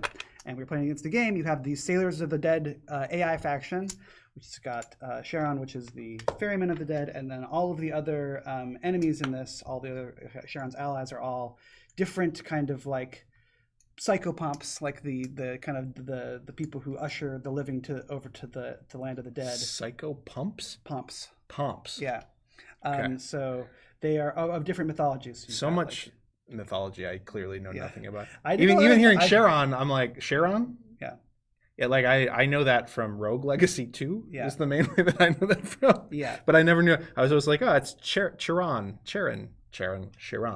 Okay, all I right. believe it's Charon, but Okay. It's been pronounced different ways too. My mom's name is Sharon. Yeah. But it's not that. No. Okay. No. My mom isn't in this game. No, although if you play the Forgotten City, you might see a little reference there. But Okay. Okay, so yeah, you got like all these different things from different mythologies that are all kind of like very cool looking, and Federico did a great job drawing these. So you've got like Kurdi, which is like an Egyptian one, you know, lots of different neat things there. I think like there's some really neat stuff. I hope people see some of these and kind of like want to know a little bit more about them, because there's a lot of like really cool stories that we're pulling from and that kind of thing. Yeah, you guys did a huge amount of work to like make these. I mean, like whatever cultural sensitivity around all of this stuff is an important piece, and we didn't want to get ourselves in hot water to that end. So you guys did a tremendous amount of research, and the art and everything is really, really. I mean, we put a lot of effort into making it honor the original traditions of all of this mythology, and it comes through like in a subtle way. Even if you're not like digging deep into the mythology, you can just like look at the art and be like, oh my gosh, they really like that's got a very authentic vibe to it, I think. So yeah, we tried really hard to like make it as accurate as we could, and then we had Jason, our cultural consultant, really helped us out a lot with that stuff as well. So it was really important to us. Like, we could have made these games to be very kind of like Roman focused. Obviously, it's a gladiator thing, but we were like, there's so much of that. How can we make this different? And how we make this kind of like more inclusive and like more exciting to more people? And so I think it really worked out really well. But yeah, it was a lot of work, but I'm really proud of it. I think it looks great, and it's fun, and it worked out, I think. Yeah. So the last thing I think we'll show for Hoplo stuff is we do have a final example of the ship sculpt. So 4 of these are going to come in the box. We've only got 1 right now, and it is gray. It is not brown the way that the last one will be. Oh, we've got some questions up there too. We'll make sure we get those answered. So I'm going to show this. Am I holding this in a suitable position? So again, these will be brown in the final version, but we do have 1 final example from the actual mold that these will come with, and these look great. I'm excited to try them out. Yeah. And we also, the white chips in here, like there's crocodile chips that go in Namakya mode, and then there's also like there's a couple of like boss chips that go in the Mercury's Boots mats, the condemned mode, which is like the Fon side, and there's also like your kind of player chips. You play as these wretches that you kind of can upgrade as you do different things in the game. And they kind of, I kind of like these guys. Their progression, if you lower. Okay. But yeah, you've got these kind of player chips too that are like, if you see that when you get the game, you can see their progression. You can they kind of go from like having very rudimentary weapons to like more powerful as they kind of upgrade. So some cool stuff there as well. And we got some special tactics chips also that only work in the Namakya mode. So Yeah. very exciting, very some really cool ways to kind of continue to find ways to get more use out of your remastered and have more different modes and stuff. So. I feel like we've done a fairly bad job, and this is mostly on me, but also just because of the amount of stuff and just the sheer gravity and like sort of like pull that Elder Scrolls creates, being such a huge product and having worked on it for so long. But I feel like we haven't done a great service to these Hoplo products and all of the cool things that are going on inside of them. And I think, especially for those of you that own both Remastered and Victorum already, when you get this stuff, like, it's going to really elevate your entire Hoplo experience. And I think people are going to be really, really excited to dive back in to all of the stuff in here. And again, not to mention just like, there were a lot of people that actually prefer the Mercury's Boots mode to playing the original sort of 4-act campaign. So you throw that into the mix too. There's just a lot of really great stuff here, and we're excited to show it off. It's just been hard with all of the other stuff that's been happening around here. I think I've said it on the stream before, but I do think that like kind of the Pandora campaign was like maybe low key like one of maybe our most responsive campaign we've ever done in terms of like really I think that like what we came up with for you guys to get is like kind of addresses the most kind of like requests and questions and thoughts that people had about the original product, where like it really makes I think the games in and of themselves the first time are like very, very good, but I think this really makes them feel really, really complete, and like really like the areas where people are like, oh, it would be great if we could get a little bit more depth here, if we could get a little bit more streamlined here, like or more variety here, all that stuff is in there in a really impressive way. And in fact, like I remember talking to some people who had the game before we had announced this campaign, while we were internally working on this stuff, and they would be like, oh, it'd be great if there was a way to play it shorter, or it'd be great if we could have like some more ways for like the science to feel different. And I'm just like, this is great. Like Logan is working on all this stuff right now. Like it's going to be so awesome when it comes out. So I'm really happy with it. I think everybody will be too. So. Yeah. So right now, again, still on schedule to deliver October-ish right now. It's in, everything's been submitted for production. We've approved like the pre-production version of like 95% of the products. There's that one tuck box we need to make a little bit of an adjustment to. We've been talking with eStar about the color of the ships to get the right brown in place, that kind of thing. But this is in production, and we hope to have it this fall for you and deliver it on time, hopefully. Can we expect a mini stadium or a stadium 2.0 for all the new chips and cards for Victorum? I don't know if I totally understand what's being asked there. I think they're talking about like the stadium seating thing. Oh, right. No. We talked a little bit about that, but at the end of the day, no. I think it all pretty much still works with the current stadium seating. You have to kind of set the Primus cards aside, but you don't use those very often anyway, and everything else basically just works. So. Yep. Is there a packing diagram for the new layout in the Victorum box? No, there is not. Can you show us how everything fits into the Victorum box? Not today, because again, we don't have like all of the cards like as actual cards yet. We just have those press sheets. But we will make a note to definitely show a reboxing stream, an unboxing and reboxing stream in the future to show you how all of that stuff does fit into the Victorum. And it definitely does fit. Like that was a big part of our discussions was like, all right, how much is left? Where can this stuff go? So it also fit in there.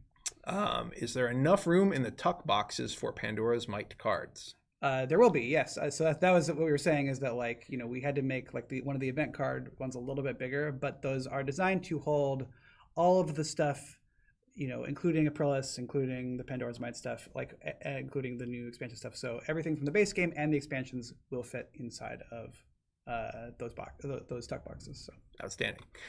When will the late pledge for Hoplo close? Still TBD. We answered this a little bit earlier in the stream. It will probably be right around when Elder Scrolls closes, though, which is scheduled to be the first week of September. So that hasn't been final determined because again, we're kind of waiting to make sure that all the production stuff stays online. We want to leave it open as long as humanly possible. There does come a point where we have to cut it off, though, in order to make sure that our fulfillment hubs get the proper information in time to actually fulfill it effectively. So I would say right now, I think the Elder Scrolls Pledge Manager is soft planned to close on September 7th. We'll be announcing formally if that's the case fairly soon. I would expect Hoplo to close that same week, most likely, but we will communicate about that as we get closer. And the last question, any samples of the metal art prints for Roth? Could we hang them on the wall or use them as table decorations? They're meant to like magnetically connect to the wall. So basically you stick a magnet to your wall with like an adhesive strip, and then they just magnet on there. They're really easy to adjust and hang exactly how you want, which is great. I do have one example of one, I think, in Josh's office, which I think we've shown in an update, but actually in the little break that we're going to take here in just a second to get ready for Elder Scrolls, maybe I can go grab one and I can show that real fast before we hop into Elder Scrolls. But I'm not going to promise that because I'm not sure if that one was representative of the final thing or not. It's very close. I do know that much. Okay, so that's kind of, that's all the Hoplo stuff. The one thing that we haven't had a chance to show you for Roth yet that I'm going to show just in my hand, and these colors are not final. This was our first chance to look at them. But we do have some final-ish. These are the final sculpts for Roth. These are not necessarily the final colors. And these actually came from the mold rather than 3D printed like the white ones that we showed in a previous update. So I'm going to stage them very carefully in my gorgeous hand. George Costanza joke again that I made last stream. For all of the old people watching this. All right, is this good right here? Sure. Yeah. Sure, okay. So these are the final sculpts of the Roth tokens, and this is our first shot at colors for them too. Right now, the only real issue that we see is that the two greens here are a little too similar. And so we're looking at whether or not we can brighten up the green on this one and maybe put a little more aqua into the Paldane sculpt there. But these are looking really, really great. They look much better in color and from the mold than the white samples that we got looked 3D printed. So Roth is still humming along. We're still working on the solo and co-op scenarios, but a lot of the pre-press work is already being done for the mats and that kind of thing. And Can you pull the player mat and just put them on the table and zoom in on them there? maybe Just Just slide this player, man. this player mat. Yeah. No, put them on the. Yeah, pull the player mat Get out. them Oh, out. pull it Yeah. out. Okay. Put them And then on the just lap. set the. I'm trying not to. Get it out. I'm trying not to screw up your setup, man. That's barely set up. I can see that. There you go. And if there's any other questions, this is your last chance. Does anyone have any other questions? Ever. I will never be speaking to you ever again. I don't see any other questions. All right, well, Ryan's going to stick around. Yep. We're going to invite Mr. Andrew Santoro, who's wearing the coolest shoes I've ever seen today. Yeah, he really has like a good like waist down ensemble. You've got a whole, I try to dress my waist You've got for live streams. you've got a whole vibe going on, man. That's not even going to show up on camera. Andrew Santoro is going to come in. I think you guys are going to play the intro scenario, the jailbreak scenario for Elder Scrolls Betrayal of the Second Era. And again, as somebody asked earlier, yes, much more Elder Scrolls gameplay coming in the next, handful of weeks and months as we actually get a chance to catch our breath and show you more of this crazy game. Also, we have sent out already 20 plus review preview copies. I don't expect coverage will be coming like imminently on any of them because this is a beast of a game that I think people are going to want to dig into a little bit. I hope we don't get anything. Yeah, I know. Yeah, my worst fear would be somebody like opens it up on stream and tries to play it without like comprehending everything that's in there.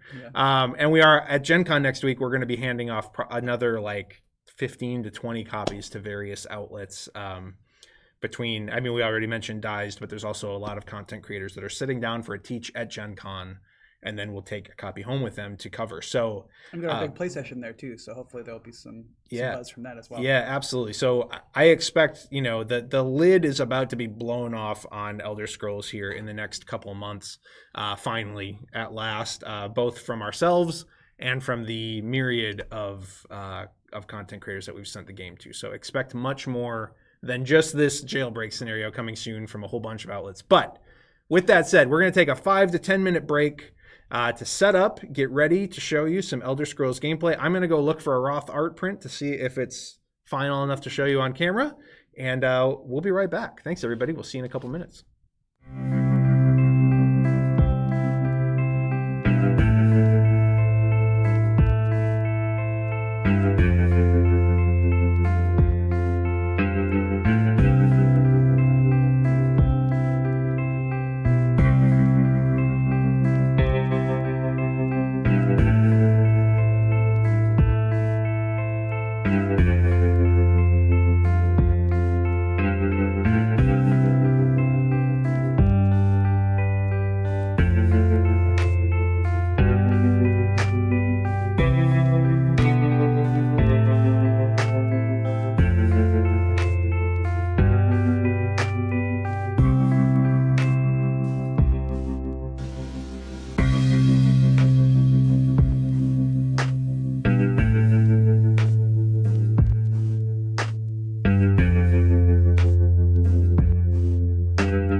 guys. We're back. Hi, how's it going? You're back for the first time. I'm back for the first time, but I was behind the camera the whole time. What? So I was here It's an M. Night longer Shyamalan than style all twist. of you. Yes, I'm a real trap. Is that the new one? Yes. You're a real knock at the cabin. I'm a real knock at the cabin You're in the real, woods. the last airbender. The twist of that one was that it was bad. I'm a real the visit. The twist of that one is that It's good. It's good, but weird. Welcome back to our chat about M. Night Shyamalan. So today we're dissecting. So we are Too going Many to Bones be Unbreakable. So yeah, I know that joke was made during that campaign. I wasn't here yet though. I need to get a timeline for how long I've worked here. We are back with Elder Scrolls gameplay. So today, Ryan has to do a thing at 1 p.m. I actually have to talk about Elder Scrolls at 1 p.m. to people in the office. Yeah, so Ryan has to leave at 1 p.m. So we are just going to be tackling the Jailbreak scenario, and then we'll be bringing these characters back to tackle an actual quest. But we wanted to show the Jailbreak scenario because the only other time we've done it was, I believe, like 2.5 hours into like a playtesting stream that I forgot to timestamp, and I can't find it anymore. So this is a good place to do it because I will timestamp this one, and then you can watch it later. And we have, if you haven't seen yet, in the chat we have a little vote for you can, so you can help determine both what races we're going to play as and what our starting skill ends are going to be. Yes.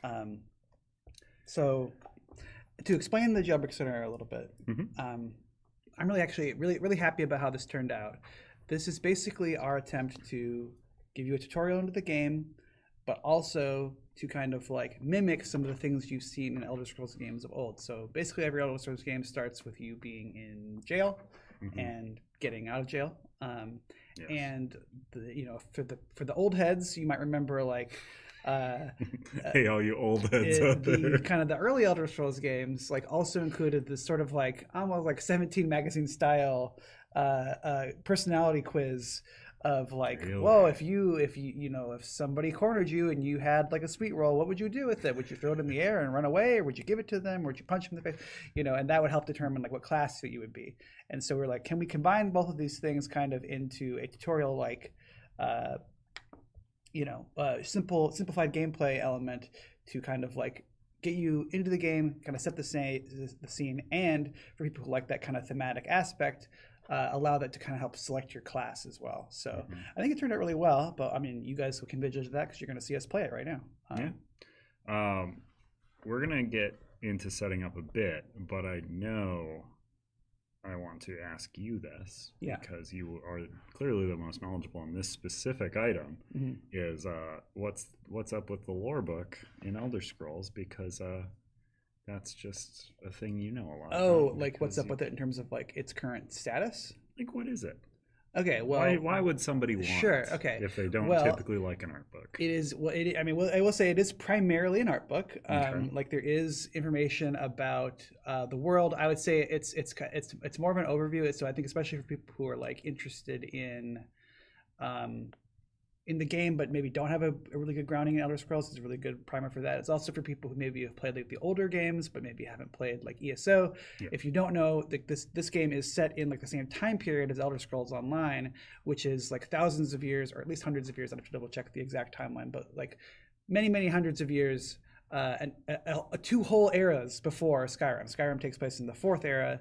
This game, Betrayal, the 2nd era, takes place in the 2nd era, if you can believe it, by the name. And that's when ESO takes place, and Elder Scrolls Online. I'm just saying ESO, but anyway, so it has a lot of information kind of about like that kind of a thing, and then it does have a bit of explanation too, like for all of like the quest units in there, like kind of like who they are a little bit. But it is primarily an art showcase for all of the cool art that we have in the game. And there's so many cool art pieces. Yeah, it really is. It's like it's insane how much art is in the game, and most of that art primarily appears on chips. And like these are great looking chips. These are like some of the best chips we've ever had in one of our games. It's true. But they are still small, and So if you want to see some of that good stuff, on a bigger format, like that's the way to do it. There's just some really, really great stuff in there. So there's a piece in here that's maybe my favorite piece of art that we've done, and it's called Scamps, and they're just little guys. They're just some little guys. Yeah. And they're so good. But I'll say, well, this is awful. What a terrible viewing experience. There you go. There's Scamps. But you don't get their majesty at all. They have little furry pants. And you don't get to see the furry pants. You kind of do.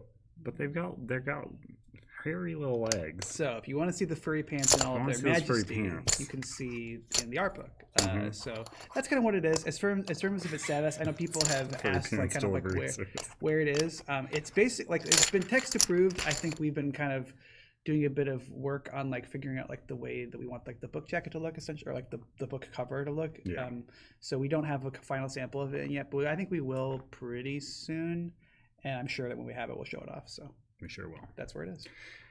All right. So we're going to get into this. We had a poll out. We'll give it like a few more seconds. If you haven't seen it, vote right now. It'll determine the top 2 answers are going to be our starting skill lines. Can you scroll back up, and is it possible to scroll back up and see what people are saying for the race they want us to be? Oh, it is possible. So I've got Argonian, Khajiit, Redguard, or however it is spelt, Redguard. So if you've got any other races that you're really going for, say now, and we'll consider those. How big is the art book? You know, approximately? Like pages or like actual size? I mean, if you know one or the other. I actually am probably Whatever not one the best you know. person. I did write the text for it, but I would think hesitate JC to answered say that something. question I would hesitate to say something that is inaccurate because I have not seen a physical version of it. So Okay. I kind of don't really want to say yes. 6 times as big as the box. We'll have something. We'll have more information on it before the Roughly. pledge manager closes. That's important to us. So it will be up. I just don't want to say something inaccurate. So I'm going to abstain for now. Rob's gaming table copy is on the way. I know that. So look out for that. Believe he will cover it sometime after he gets it. He's usually very quick. But this, again, people will likely take a long time with this game. I have instructed them to take a long time with this game. This game is very big. Yeah. I don't want to have a situation where somebody tries to show this game off and doesn't fully understand the rules and then it looks bad, because that's very possible. And I think this is a pretty good to digest one, but it's a lot up front. But we're going to do the jailbreak scenario. I have not seen any other race. Oh, No, we got. So Breton. someone says Breton, someone said human. So there's 2 Khajiit. So and then Khajiit has to be picked. Yeah. So should human count as a vote for Breton as well? I mean, there's also Redguard though. Oh, that's So true. I guess human would count All right, as Redguard and Breton. let's do Redguard because Redguards are cool. So you want to be Redguards the are Khajiit or the Redguard? Well, let's close the poll and see what the 2 skill lines Oh, that's are. good. Yeah, because that might help us. Because decide. you have... Okay, so what are our we at? results were definitely Destruction Staff and then Bow. Okay. Okay, interesting. That is interesting. Well, can you pull out the race sheets for the Khajiit, and that might help us decide which one we want. So I think Bow's probably going to want to go with Khajiit. Is my probably. guess. Just because I believe Redguards are quite magical. There's a kitty cat man. Here's the orcs. I'm doing a terrible job with this. There's Here's Redguard. 2 wood elves. Another Redguard. These were mixed. Did a secret stream showing how to do this to our Gen Con folks, and I did not sort it afterwards. I'm realizing now. These are dark elves. These are Bretons. Here, you share the Khajiit. Yes. All right. Well, Redguards. I mean, Khajiit and Redguard, I believe, are equally magical. Yeah, they are. And they also have equal amount of stamina and health. Half orc, not a playable race in Elder Scrolls, I don't believe. I actually think half orc is not a playable race in That's a Elder Scrolls. D&D one. So full orc. I actually might be better to make the Khajiit be magical because the Redguard have a higher combat stat. Oh, they do. That's right. Okay. Yeah, Yeah. Khajiit. Khajiit are more all around than I remembered them being. Yeah. Interesting. So what do you think? Yeah, I mean, do you have a preference? This also has this big scratch on it that is not. That will be not the final copy. We've marked that. We don't want that in the final copy. This big scratch across the card. Well, I don't care. What would you rather? Give me destruction staff. Okay. I'm a destructive boy. You're going to be destructive staff. Khajiit, I will be, and I'll have this person because she's using a bow. I'm going to be a bow using red So card. we have chosen our races. Anyone asking why races? That's what they're called in the game. I don't know. They're different races. Yep. Get rid of all the other cards. You will never need them again until you play your next game. Well, there's one Yeah, I circumstance think where you there's something that cares about it. It would be rare. So You I got the skill I dice have a over there. Khajiit. You have. I have a red guard. Yes. I have chosen this cool sorcery Khajiit. He's very cool. I like his cool little cloak and his little tiger head. I believe it's a girl, actually. She's very cool. Yeah. I like her cool tiger cloak, tiger head. So she has a health of 4, a stam of 3, 2 magicka. Do I have the? Let's place her stats. So you can build out your board as you see fit. I will also say this is our first time streaming this game in its final form. Yeah. We will figure out a better way to camera this up, but we're trying to accommodate many things in this live stream. So there might be some less than ideal. So yeah, let's place our stats first. So we swap to a 4 for the Khajiit because they only have 4 health. Same with red guard. Yes. Some races start with 5. Yeah. For anyone asking, I know there's a question earlier on about like what's the big diff. Like if I played a different race, is it the game going to play differently? Not that much. If you play a different class, the game's going to play immensely differently. Is what I would say personally. Race mostly is going to deal with setup, and then they have a once per battle ability. But the once per battle ability is kind of the main thing to focus on with them because their stats are kind of generic across them. Like they do vary a lot. Like you start with a 1 cooldown and a 3 combat, which is some wild stuff. Wild stuff. Wild stuff. But yeah, you can place these stat tokens wherever you want. I typically just start placing them all down one side because I don't want to think about it. That's interesting because I usually play them. I place them like usually opposite each other or like in a way where I can kind of like min-max like my options later. So here's the thing. As the person who has demoed this with probably the most people who don't work at this company, this is such an easy way to explain it to people of just like, just put them there. Don't think about it. You'll think about it later. But yeah, this is just going to limit what you can level because as you get more skills, you're going to put them on the other side. You're going to be limited based on whatever you're doing there. So whenever you get a chance, I would like 3 green tokens, 2 blue tokens. So this is, wow. Sorry. Didn't know we were fighting. Yes. Playing the PvP version of Elder Scrolls today. So like the if you can see like the symbols for we've put them opposite ways, but basically the symbols on these exist so that it's colorblind friendly. You're actually interpreting the exact opposite way that I interpret the colorblind friendly stuff. Well, yeah, but regardless, like you can put them in different directions to see like which way they're supposed to go if you are colorblind. You'll notice they have the little symbols, to indicate what the colors are attached to, so that even if I put my magicka here and they're both like Ryan has, you can tell which thing your stat is. Yep. So if Ryan wanted to do 4 stamina, he might confuse it with magicka, but the arrow is supposed to help with that. Right. So the other 3 stats that are not health are all associated with like a physical object that is placed into the mat. So you've got your combat dice, which are kind of like a dice you can use for attacking or defending, and you've got the stamina, which is the green, and the magicka, which is the blue. And then your cooldown stat is this thing down here, which tells you how many dice you get back at the start of every round of play. In battle, I only have a 1, which is very low. It's quite bad. And then you just got a 2 over there. So there's your 2 bow dice. So we have taken our skill lines based on what people have suggested here. So we are going to be destruction, staff, and bow. So we get 2 dice from that skill line to begin. If you are jumping right into the game, you will set your experience tracker to 2 as you have taken 2 experience points worth of dice. But since we're playing the jailbreak scenario, we're going to set our experience tracker to 1. I'll explain that a bit in a moment. Could I get the destruction staff token whenever you have a moment? Yeah. And then we'll take the remaining skills and we're going to throw them right in that bag. I'm also going to lose this because I am burning alive.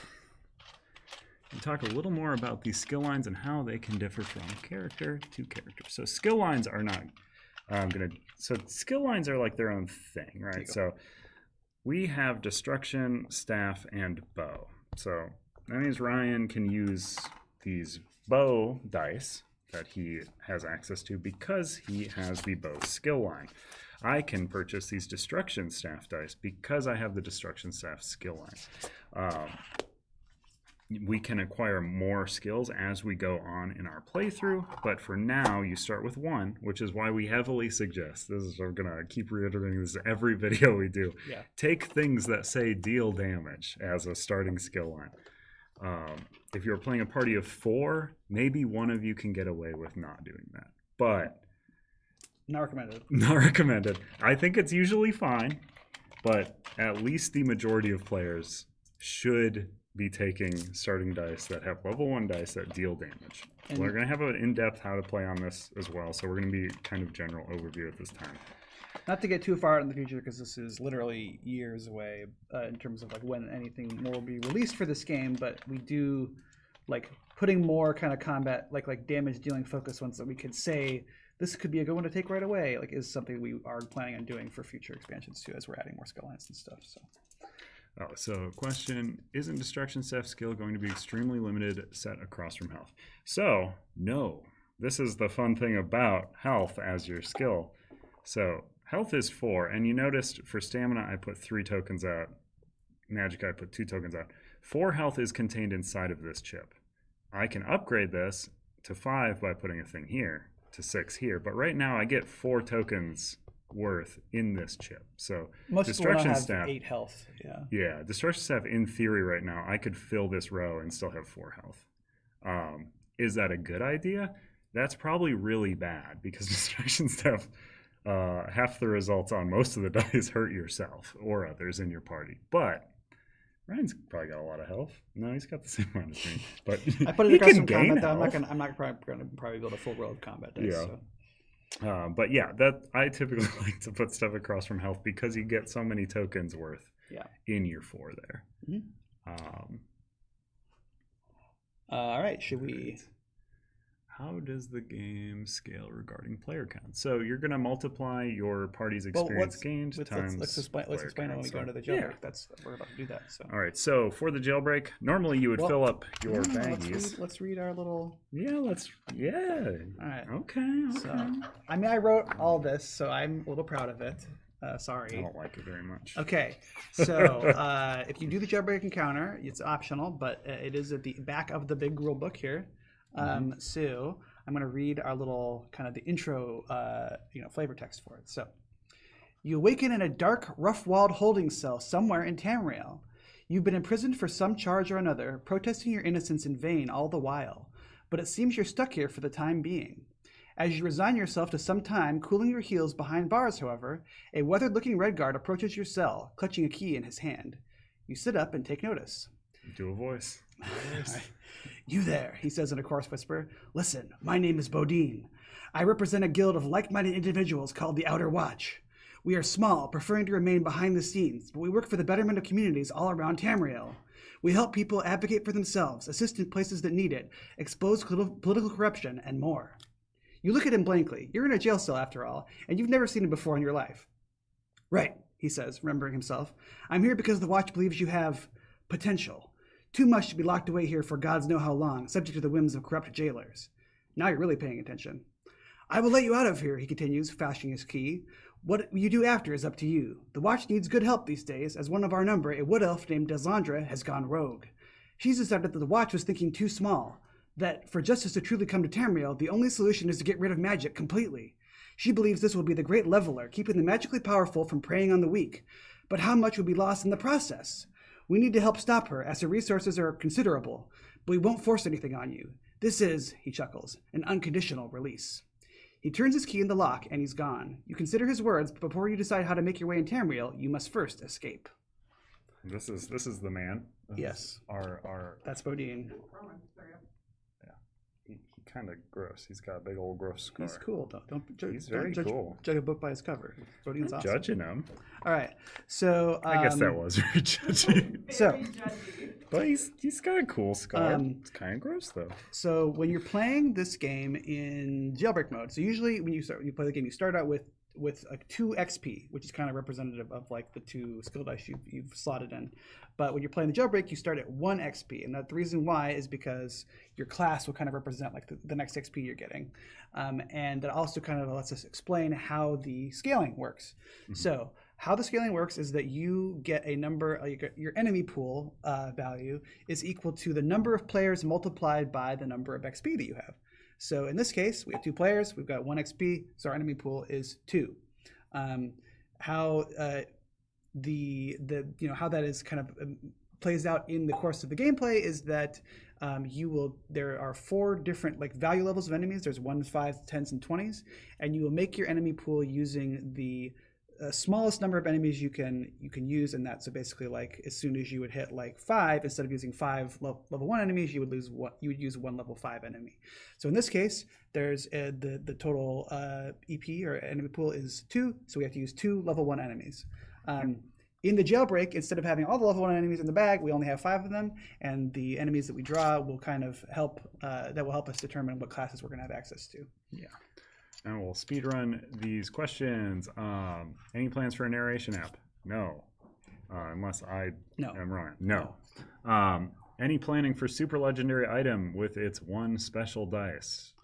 Not right now. I mean, we've definitely talked about like potentially having some like Daedric artifacts that could be like special one-off things. There's some weird kind of canon issues with that. We want to make sure that we're kind of keeping abreast of that. But follow-up question: from campaign to campaign, can taking destruction staff feel different, or is it going to feel the same each time you take it for a character? I would say skill lines have branching nodes, kind of, where you can invest in different dice, and you can never invest in all of them in like one playthrough. So there are 12 different modes, and depending on when you get them and what class you pair them with, they can feel very different. Yeah, the most dice you can have of a single thing is 6, and all of the skill lines have either 8 or 12 skills in them, and you get them at different times and use them in different ways. So yeah, you can do different builds within the same skill line, which is pretty cool. I've drawn an Argonian bandit. Yeah, and all right. Okay, so before we do that, so should I hold it up here? Or? I can. You can explain, but I can hold it up. Yeah, so if you can see down there, that's going to show us our setup here. You're going to see the clash diagram like that a lot, and basically the 1, 2, 3, 4 is showing you the order that you're putting enemies out. In this case, we're only going to be putting out 2 enemies, so we're going to put them in the 1 and 2 spots on the map.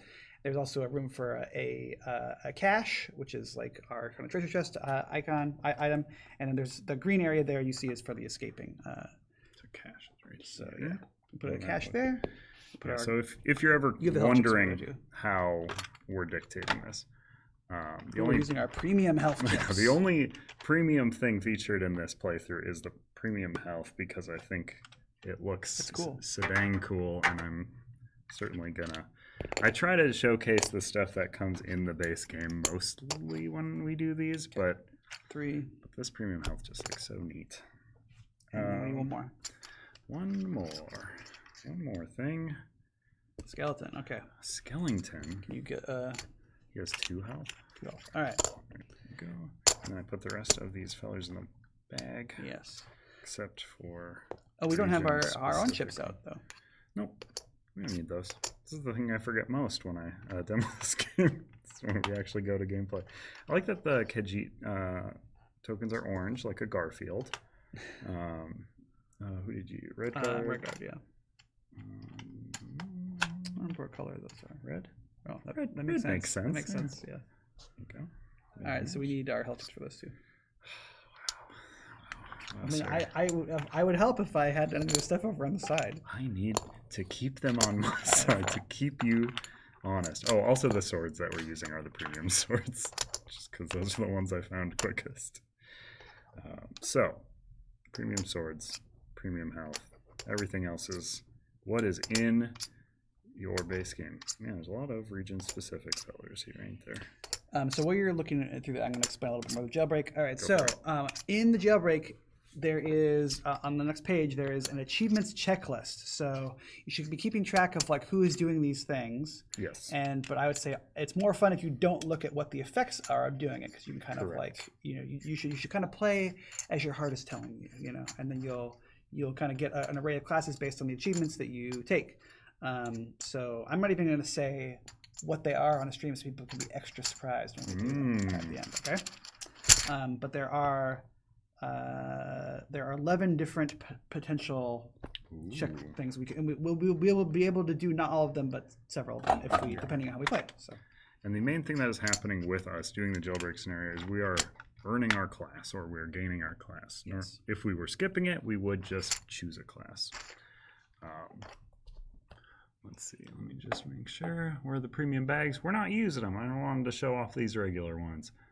Are the sword pegs standard too? I thought they were gray. They are gray. These are the premium ones. There's a mix. I did a confusing thing with what I'm showing as premium and what I'm not. So on the Elder Scrolls Game Found, my order doesn't show the blacksmith pack as added, even though I'm all in. Will it still ship? Check with support is the best answer there always.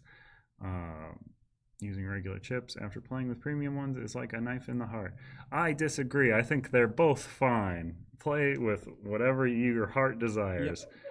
What's the estimated shipping date for this? Still the one that we set on the campaign. Actually, do you want to go after one of these or the other? Or are you going to try to go after and get the thing this time? You could probably kill these guys right straight up, but unless you want to go after the chest. I mean, I want to go after the chest. It's a free item. Okay. My man. All right, well then, why don't you go, which one of these guys? Nastier. Okay. Why don't you go...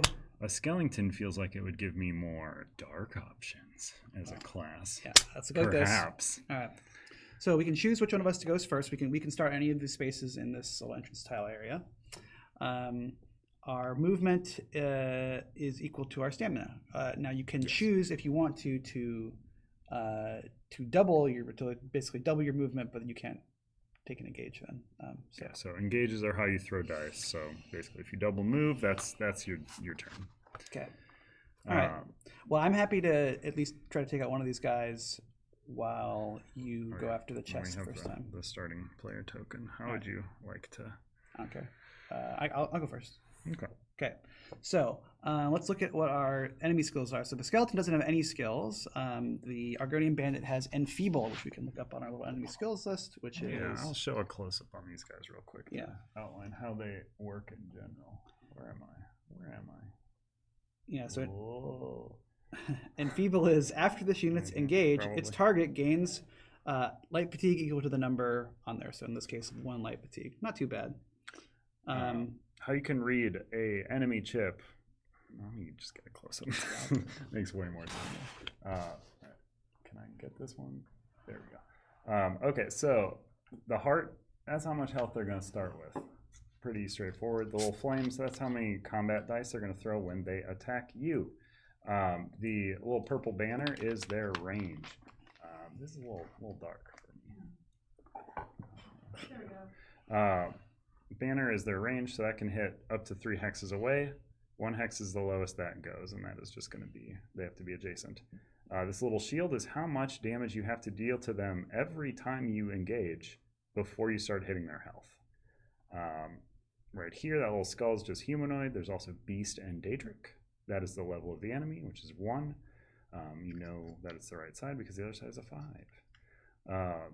This is how many targets they can make. So they can do up to 2 targets, and if they get to choose, they would like to choose the one with higher health because of the arrow up. If there's an arrow down, they'll choose lower health if given the option.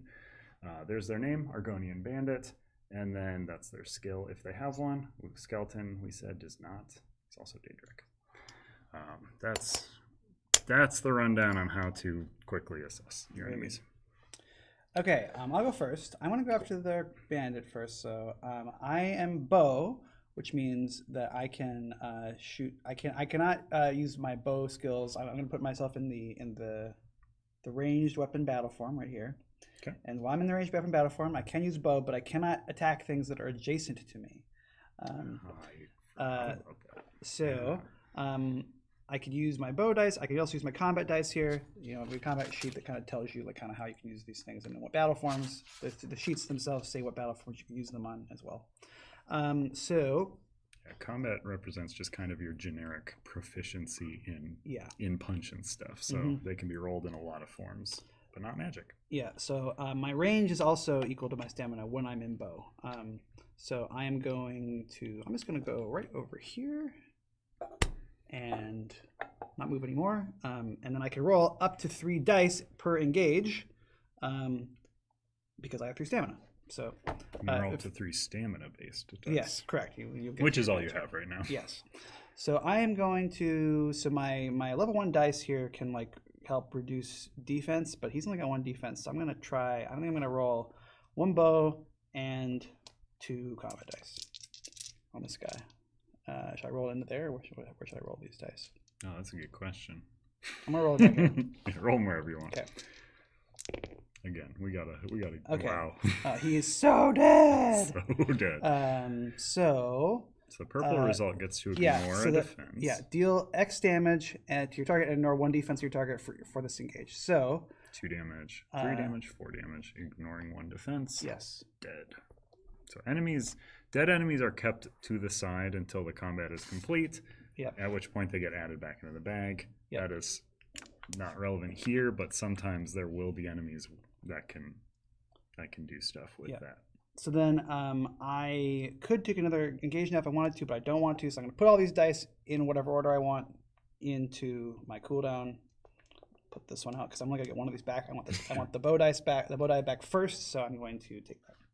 And just because you worded it that way, if you took another engage, those would still move to cooldown. You would add a fatigue and then correct. Yeah, okay. I, when I'm putting them in per engage, I can as I'm executing them, I can put them in that way. So okay, so I can move 3 as well. Wow, we're both speedy. But I see. Are you going to skip to get? Yeah, no. I think I'm going to. I'm only going to move on my turn. So I've declared that I'm not going to roll any dice, so I can double my movement. So I got 1, 2, 3, 1, 2. Now normally I'd initiate a lockpick, but I'm a kitty cat man with sly kitty cat hands. So I'm going to once per battle automatically succeed at a lockpick check without rolling any dice. All so right. Just give me that top bag card. What you got?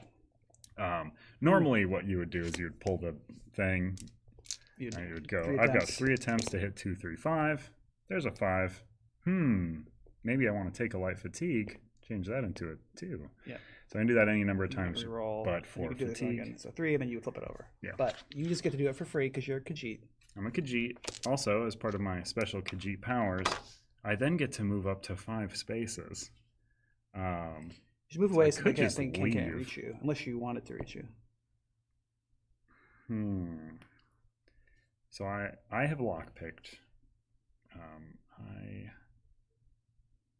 So I've gotten the Pebble Pal, so I can huck it at somebody. It only deals 1 damage. It's not true, so it's not going to do anything to the skeleton. And I can't roll dice because I said I would not. Yeah. If I leave, how does Jailbreak work with this area? Because I know this is the escape. So if you I believe how it works is if you end your turn, escaping is not a normal thing, which is why I'm having trouble. So I believe if you end your turn there, then you will go away at the start of the next round. So it'll just be me left, which is fine. If you want to do that, I can kill this guy. Oh no, I'm fine. He can move. If you're trying to get achievements, just do it so they can show what it's like. Sure. Well, I'm sly. I don't want to hurt my friends with my destruction staff. I'm wary of using it. Okay. All right. So I have escaped. Do I remove myself from the board fully? Yeah. Oh. Okay, you're out of there. Have fun, friend. Now, this enemies, unless otherwise stated, can move 2 spaces. So he's going to move 2 toward me. He's only got a range of 1, though, so... Yeah, all characters have... all players have activated, so the enemies will take a turn. Yep. All right, so now it is round 2. We would adjust the die here. We should have brought the premium die out. This looks so cool. Yeah, all right. yeah. So at the start of my... mixed so many stuff. All right, so at the start of my turn, I get to recover up to 1 in this case, because I only have to go on 1. And so I reset this back in. All right, I'm going to roll both of these and this on the skeleton. Okay. You get to ignore some defense, which is going to be good. As long as I roll successes. All right. He's dead. So I did 2 damage and I ignored 2 defense on him. So he is dead. You I also get a 1 tenacity. So you roll this miss symbol here. You get tenacity, which is like a resource you can spend on your class abilities later. So I'm going to put this one right here. And then the game would continue for the rest of the round, even after all the enemies are dead. But there's nobody left out here because Andrew is a coward. So if I should had have not... made you a cow person instead of a cat person because you're a coward. And also, yeah, so there's not really much that I could have done had I remained. All enemies move 2 unless otherwise stated. Okay. Anything else? I'm a bit behind in the video. Can you play as the NPC Pneumakia faction like any other faction? No. No. It's not designed for that. All right. So you are removed from the board as well. Yeah. So would our end of our reward phase happen, or is this part of the reward? This is part of the reward phase. Okay. Yeah. So we're moving to reward phase, which is Okay. where we would gain XP, heal. No, heals. I guess first we do that cleanup. So Cleanup. Okay. Yeah. So you exhaust your remaining skills. You have your active slots. You keep everything else. Okay. So yeah. So let's do our class rewards. We keep our tenacity and items and stuff. Okay. So let's look and see what we did. So defeat the High Elf Bandit. We did not do that. Argonian Bandit. I did that. Skeever Pup, nobody. Skeleton, me. Spriggan, nobody. All right, so succeed at Cash Lockpick. That was you. Escape first. That was you. Take the first turn. That was me. Take the last turn. That was also me. And You take. did a lot of And then options. there was a couple for taking damage. Neither of us did those things. So you have 2 options. Or no, you have more than 2 options because some of these are doubled up. So. Well, we're not playing with the Valen Wood stuff though right now. Yeah. Don't tell me Okay. what caused each one. Just give me all of my options. All right, you have the Rogue and the Bard are your Okay. 2 options. Interesting. My options are. Those are my only 2? Those are only 2. Oh man, I was too cowardly. So I have several options. I can know you do. I can be the Acrobat, the Scout, the Necromancer, the Spell Sword, the Dragon Knight, or the Healer. I had Dragon Knight healer. Okay, Yeah, I think healer. I've gotten them all. Sorcerer, too. My goodness, sir. And sorcerer. Okay. Yeah, So I should not have run out. Well, Very- but very I mean, cowardly. you could be the Bard. The Bard's cool. The Bard is Yeah. Salem's. I mean, I'm certainly going to choose the bard out of these 2 the options. Rogue doesn't need to. All the classes are cool, honestly. So I'm choosing the bard of my 2 options here. Let's see. Don't think Andrew could have escaped. I could have escaped, and I did because I chose to roll not any dice. So I get to double my movement, which got me up to the chest. Then this is the part you might have missed. I activated my cat ability, which lets me auto succeed a lockpick and then move up to 5 hexes. So I had a total of 11 movement I could have used on my turn.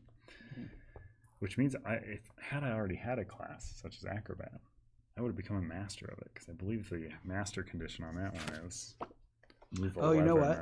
Move 10. I'm wrong actually. So you actually should have the healer ability to and the take the because it's you escape at the start of your turn if you're occupying a green space. So you would have had the last turn and you would escape in the second round. Okay. My bad. Sorry. So what should I? Escape is non-standard. So you would also get the healer instead of me as an option. That's okay. I'm still going to choose the bard. Okay. All right. So Let's our see. class sheets are going to have the name of the class. You're going to look at the novice side. Novice side is going to be where you're starting. There's an upgrade condition. That's how you get to the other side. Mine is complete the Bard Harder side quest.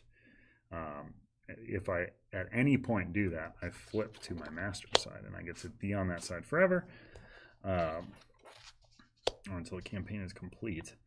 And then next to or down the class card, you're going to see all these options. These are going to have numbers next to them. That is how much tenacity you use to activate them. You can activate any number of these in a turn. You just can't activate the same one over and over. So unlike a backup plan in Bones, if you're familiar with that, you can activate any number of these. Just can't spam one. I'm gonna be the Dragon Knight, I think. Okay. Dragon Knight's good. Yep. Dragon Knight's just a solid choice. I left kind of a mess in your area there. You can move it. You don't have to. Oh, You now have to work under those cash chips. no. So normally, You also we would do kind of our normal cleanup where we would recover one die from our cooldown stuff. But for Okay. this one, we get all of our stuff back because we are playing the Jailbreak encounter. And we have to do a little reading here. You escape, whether by fighting your way free, fleeing, or lying still until the jailers leave your seemingly fallen body. Afterward, you make your way to the bustling center of town to ply your trade in Tamriel. You accept a guild's offer of work in return for supplies and a place to breathe for the cover. When you awake, the first day of your new quest dawns, and you venture forth. So then the next thing we would be doing, but I believe we're probably not going to. 12:32. We could. Do you want to do it, or we could at least talk about what we're going to do? Yeah, we can start. Yeah. Then we'll kind of know what we're doing next time. We don't have to have a preamble. Yeah. So so the next thing we would do is we would be choosing a region. And then we could choose a guild quest. So does anyone have any regions they want us to cover? So we're not going to be doing Tanglewoods, so we have 5 options. We've got Skyrim, Morrowind, Cyrodiil, High Rock, and Blackmarsh. What do people want to do? For the uninitiated, Skyrim is You're gonna choose Skyrim. Skyrim. It's snowy, mountainous kind of Viking-esque. You've got The High Rock is Viking-esque. a lot of kind of warring kingdoms. There's a pretty cool mechanic there. Morrowind is where the Dark Elves is, very volcanic, lots of kind of weird mushroom and a lot of artifact hunting. Cyrodiil is kind of the center. That they're kind of very. There's a lot of kind of conflict going on with the war that's the Three Banners War that's taking place in this time period, and then Blackmarsh is kind of the swampy, home of the Argonians. So so Morrowind has a 3. N has 1. I don't know what N is. 1 Skyrim, 1 Blackmarsh. So Morrowind's the winner. Question: but do regions have different difficulties? They don't technically, but you should start in Blackmarsh. They don't have different difficulties. There's different complexities. It's not like it's harder to do the quest in any of the given ones. It's just a little bit more. You just you have to understand the game a little bit more just to see how everything works together. Yeah. So if it is your first game, I would almost assuredly say you should do Blackmarsh. But I do not agree that you should make the full choice. I think you should run Blackmarsh. But this is neither of our first games. So we can play Morrowind. What's the motor in this game? Player agency, what prevents players from smell at the roses? There is a time limit, yeah. You got it right there. There's a 12-day time limit on every quest in the game. And each quest depending... Sorry. What? Sorry, go on, sorry. No, what do you want? Yeah, hand me the guild cards. I'm sorry. Sorry. That was Just rude of cut me. me I'm off. sorry. I'm sorry. Grab Morrowind, man. It's over there. It's right here, actually. I'm gonna burn you. It's fine. Yeah, there's a time limit, 12 days. Depending on each quest, they will let you know when it's recommended to hit certain. Is the Morrowind one on the back of this too? No. Well, I didn't. We're not going to actually play her today, right? I thought we were going to select it. Can we go look at? Can we get the guild cards though, so we can? No, I told you no. So how the guild cards work is we will pick. You pick 3 of them at random, and then you choose. So we're going to pick 3 of them at random. Yes. And I'm definitely willing to get people's opinions on which one of these we do as well, as long as you're okay with it. Yeah, it is recommended that you play this game over 12 days to mirror the 12 days. So each campaign will take 36 days to complete. So I did randomly pull kind of the big 3, I feel like, Really? or three of the big 4 or whatever. I will say, as the person who has demoed this, you did not pull Circle of Champions, which is the big one that people love to pick in demos, which blows my mind. So we can be part of the Mages Guild, the Fighters Guild, or the Dark Brotherhood. I'm going to read the descriptions of these just so people can kind of know as people are logging their kind of opinions. Is that okay? Yeah, sure. All right, Amanda, do you want to do a quick poll for Sure. which guild? Mages Guild, Fighters Guild, or Dark Brotherhood? So, You go DB, FG, MG, all right. So Mages Guild. if you want to be quick. A diverse collection of magic wielders brought together for the common purposes of research, magical experimentation, and teaching, the Mages Guild is the most well-known assembly of sorcerers and mystics in all of Tamriel. The party is, so at the bottom it tells you kind of like what the kind of main objectives are for like each of these guilds. So the party focuses on aid and fact-finding missions. This often includes playing with an allied unit. I can't remember what the quest is in this one if we do play with an allied unit. I believe you don't, but I can't remember. Then Fighters Guild. The Fighters Guild trains and organizes mercenary soldiers across Tamriel, regularly taking on contracts that benefit both its pockets and the public. Its large roster is endlessly busy with providing security, hunting monsters, and more. So the party focuses on a wide variety of battle-heavy quests. And then finally, the Dark Brotherhood. A guild of zealous assassins, these amoral professionals will take on any contract if the correct rites are enacted. Members of the Dark Brotherhood are accountable only to themselves, their strict bylaws, and their dark god, Sithis. So the party usually focuses on eliminating specific targets. This can take the form of unique battles or non-combat actions. So I'm trying to remember honestly what the quests are in this one. This Morrowind is the region, is the province that I did the fewest number of quest designs for. Salem did the majority of those, which is exciting. So I'm going to get to experience some of Salem's designs a little bit. Probably. I mean, there are some of them that are mine, but I can't remember which ones these are. Yeah, so I'm sure any of them are good and fun. And so do people want us to be mages or fighters or assassins? So the poll is live. Make your voice heard in the poll. For what it's worth, Up on the back above. of these cards, it does tell you like kind of your special power you can take when you're at a guild hall and a town. Mages Guild lets you train mage skills by like getting rid of like items. Fighters Guilds let you kind of do the same thing but for combat skills. And then the Dark Brotherhood lets you get like a fear status die that you can like use as an item that you can apply to people. Basically, you can just make people really afraid of you. So it's like a scary mask that you can carry into combat to spook somebody temporarily. It's the mark of the Black Hand. So. Just a super quick summary of the stream. That's a good question. It's a long stream. There was a Q&A, an unboxing, and some gameplay here. So. We are choosing a guild right now that will dictate the quest that we're taking in Morrowind. Would you grab that booklet? Yeah. It's in the pile over there. We cannot start it because I have the decks prepared for Blackmarsh. Yeah, we'll play next time. Play next time, but I'm gonna read the preamble of the mission. We should show like these things too. Oh, the player trays? Yeah. Yeah. Morrowind. My guess is Dark Brotherhood's gonna win. Doesn't seem particularly close unless one of them has 0%. So I will show this off on a top-down while that's running. These are the gazetteers. There's one of these for every region in the game, which is nuts. They make the game very different. There's also a map that goes with each of the regions. This is Morrowind. Depending on our quest, we'll start in different cities and travel around. This one's got a digging and excavation theme where Deslandra, the villain, is trying to dig up evil artifacts or something. Yeah, you probably have more specific. We said this earlier. I would extra double stress that not only should you start in Blackmarsh if you're playing this for the first time, you should not start in Morrowind. I agree.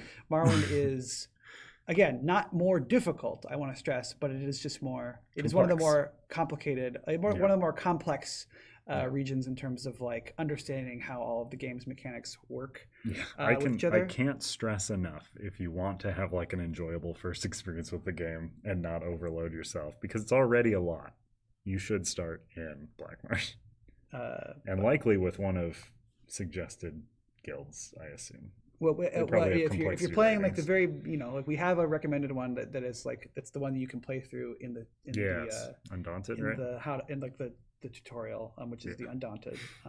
That one is like super simple. Yes. That's by far the simplest one. But It's there's a got, few like, other ones that one are like quest pretty step in it, so basic it's and pretty- that we're going to. But so here's the gazetteer itself. Inside the front, you're going to have your table of contents. You'll easily find your starting quest thing, and then from there, it's kind of like a choose your own adventure where it will direct you to what page you'll find the next stuff in so you don't accidentally see parts of your quest.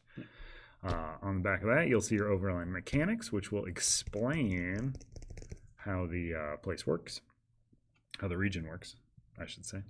And then you'll have a different page for each of the towns in the game to outline like what's in them, what their deal is. They all have some special stuff. Then you'll have all your quests. So I'm going to say we can pull the poll because I don't think there's going to be a last minute change unless I can't see the other options. Let me. Done. Cool. All right, so what was this? It was Dark Brotherhood. What was the second one? I'm just curious. And Dark Brotherhood is on 20. Yeah. Mages Guild surprisingly close, honestly. No one wants to be Only the a Fighters 7% difference. Fighters Guild at 15. No real losers. Guild. Okay. People really like choosing the Fighters Guild too Okay, interesting. I remember this one. in demos. Oh, yeah, we are going to do one of the ones that Salem made. CTG neoprene bindings as you can tie your friends to the chair and make them play until they're addicted. I don't think you'll need to. They're just going to like it so much. So I So am. make sure to teach it to them good. We're not going to read this right now. We'll read it like Are we next time. not? No, we can read it at the beginning next time because if people miss it, Well, they we just can want do to it hop in. both, right?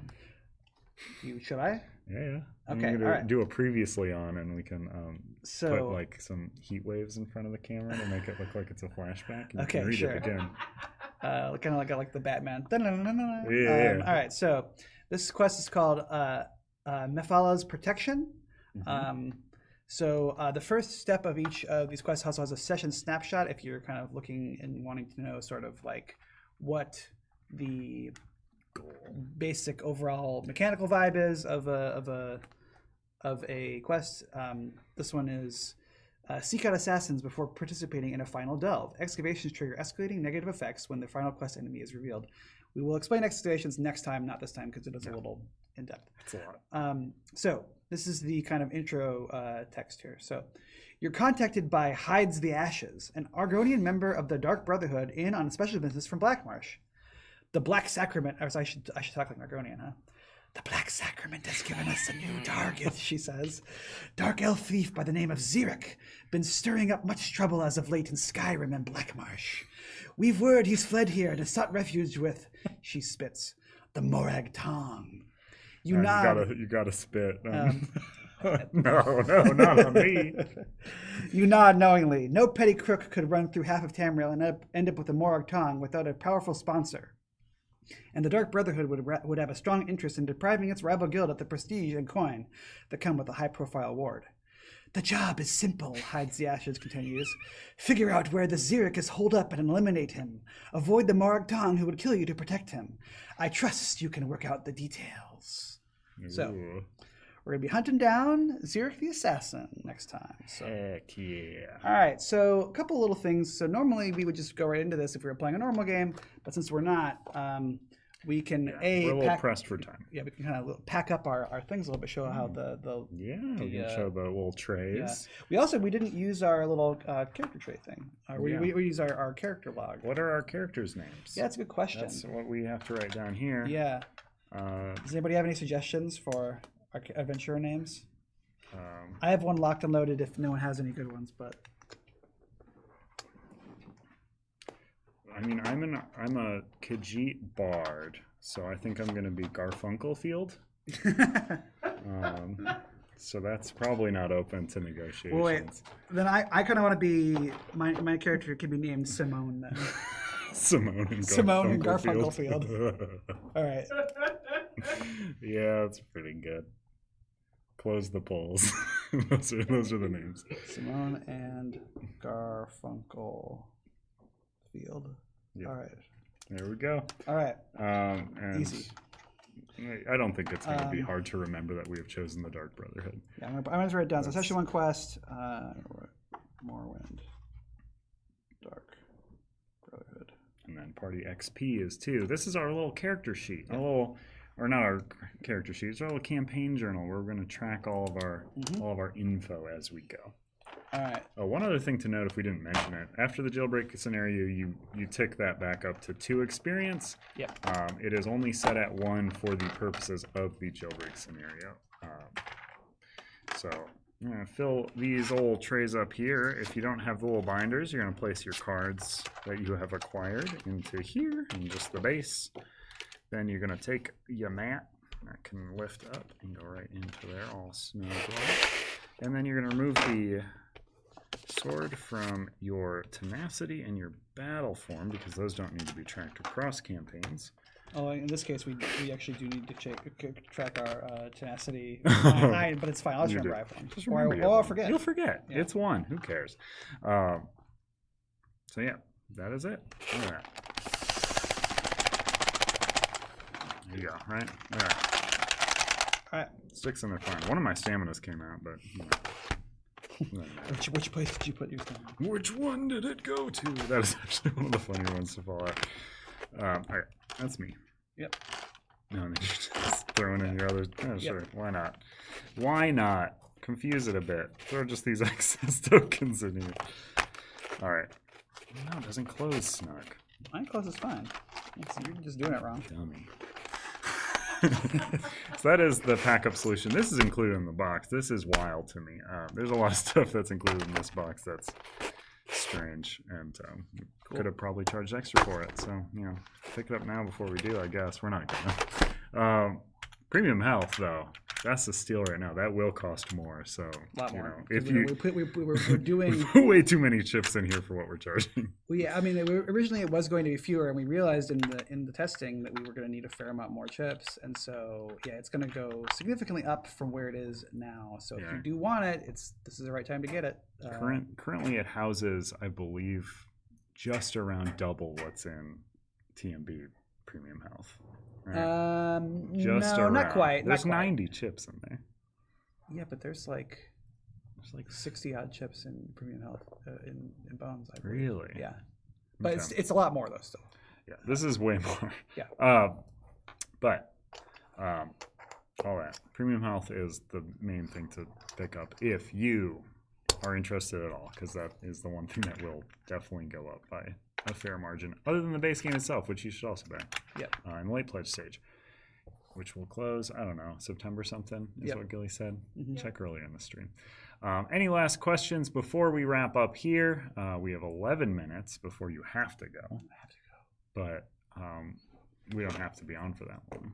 If there's questions, we will stay. Things I will say right now. Come see us at Gen Con. We'll both be there. Come see Elder Scrolls. They will also be there to look at. You can play it sometimes, maybe, if you signed up for a thing. Yeah. If you We'll happily talk to you about it and stuff. You know, Yeah. Even if you didn't sign up. They'll have it out at the booth, I believe. I think so. You can pick it up and touch it and stuff. Hi, Dave. Uh-oh. Oh, my screen suddenly shrunk a little bit. If you are not at Gen Con, or if you're at Gen Con, didn't sign up, and you just want to play the game so dang bad, you can check us out at QuakeCon out in Grapevine, Texas. Yeehaw. You'll be there as well. I'll be there.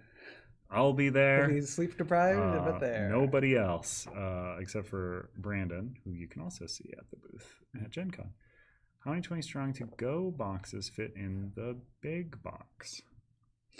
It's designed to fit one, but probably you could fit more, is my guess. Yeah, I'm not exactly sure. I'm not never even sure. gonna I'm not even say- sure if we're sure yet because we're still Yeah. kind of getting the final dimensions of it figured out. So we don't want to say anything for sure. One will fit in there because we have said that that will be the case. But beyond that, I don't want to give any number. Will there ever be new content to Cloudspire, or is this game finished? There's a campaign Good coming news out for real you, soon. Yeah. And so this fall's campaign is Cloudspire Yes. Harbinger. There's not a I don't preview think- page yet, Yeah, and I'm also but there is an announcement on Facebook. or I'm whatever. not sure like how much we've announced publicly, so I don't want to get too much into details. But like I know There's we've said three there's factions. but we have said that. We have said so that. there's 3 factions. Three And factions. other stuff. It's very exciting. We have been, I know some of our fans have been in playtesting on it already, and we really appreciate that. But I think all of the factions are like super duper exciting, and I think are going to add some like new kind of dimensions to the game and fill some Those interesting factions niches. are wild. Yeah, They're very exciting. I'm excited for all 3. well- even compared to what exists. Like they all sound very cool to me. Yeah, the three people, Logan and Sam and I kind of tackled one, and we're all big Cloudspire fans and have been for many years, and so it was real. I think each of us are kind of like, what would I like to see? Like what annoys me about like current factions that I wish I could do, or whatever I always thought would be like a neat thing for us to handle or whatever. And so we all kind of like took that vibe into it, and so we've all kind of created these pretty kind of like personal, interesting, and like really fun factions that I think people are really gonna be excited by. So very excited about that. What brand glasses are you wearing? Zenny Optical. These are $6 glasses. I'm not wearing glasses. They're a great company for that stuff. QuakeCon is only $15 in the Dallas area. If anyone is interested, unfortunately, only be going for Chip Theory. Hang out with other people. There is a game room there. It's definitely not the main feature. The main feature is certainly the big computer room, but they got Ball's energy drinks in there. I love that company, or at least the drinks they make. I don't know much about the company itself. I don't want to stick my foot in my mouth there, but they'll be there. I like drinking that stuff. And you're going to be there, and that's I will be there. reason enough to go. Yeah, that's reason. I would pay $15 to see you. So. I will say too that it is just very much a much more open convention and very laid back from what I experienced last year. So that's very much a thing of like, if you want to sit and chat for a while, like, we can do that. Looking for volunteers?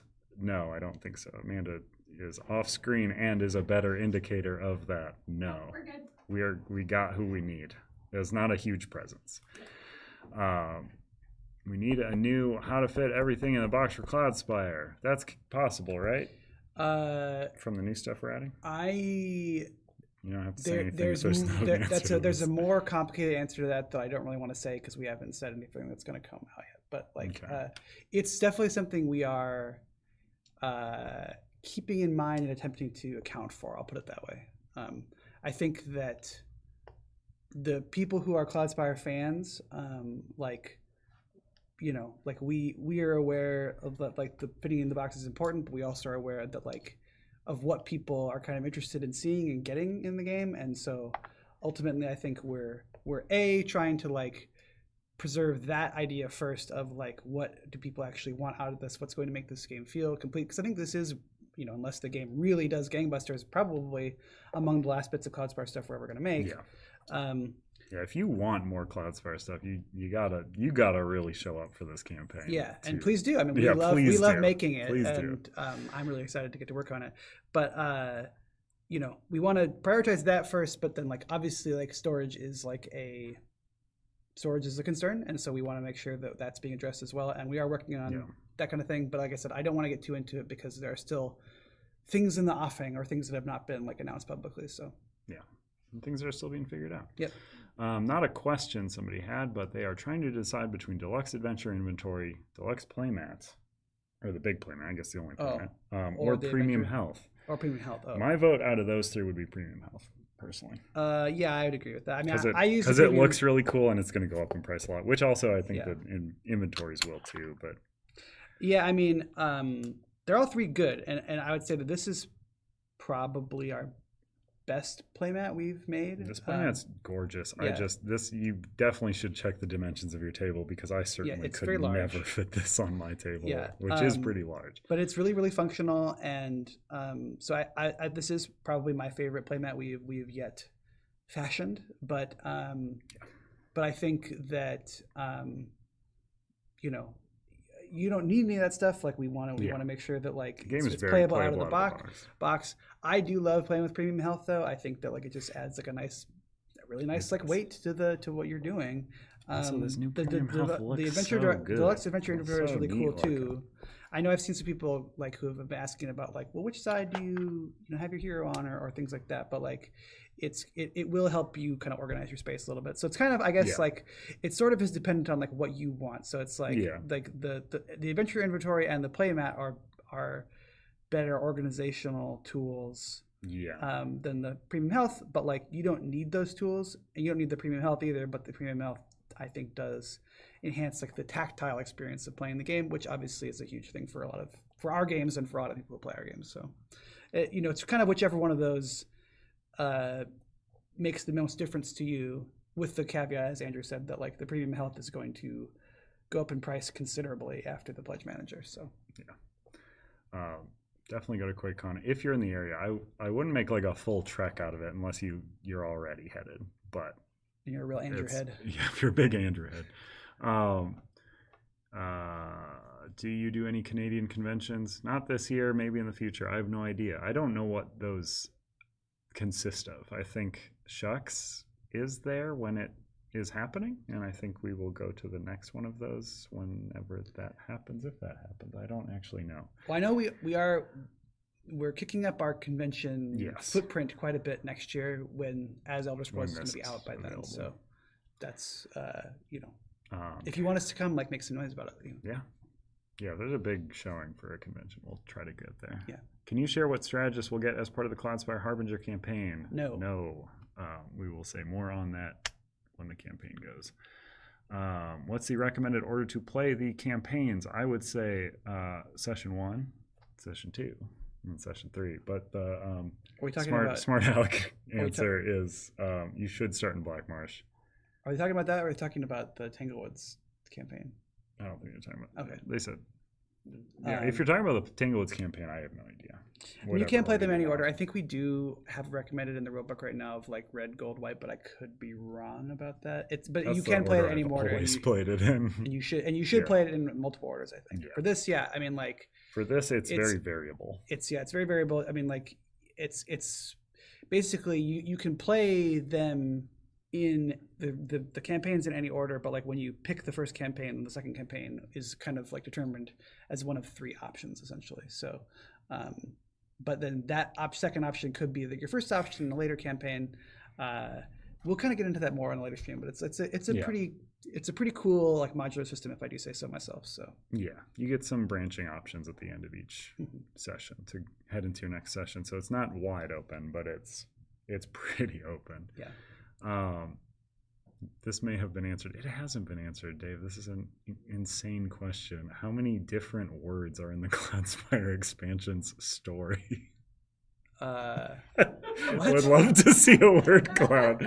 Why do you think that would have been answered? He's asking that because I've done that before. Like I've posted like a word cloud of like Cloudspire books.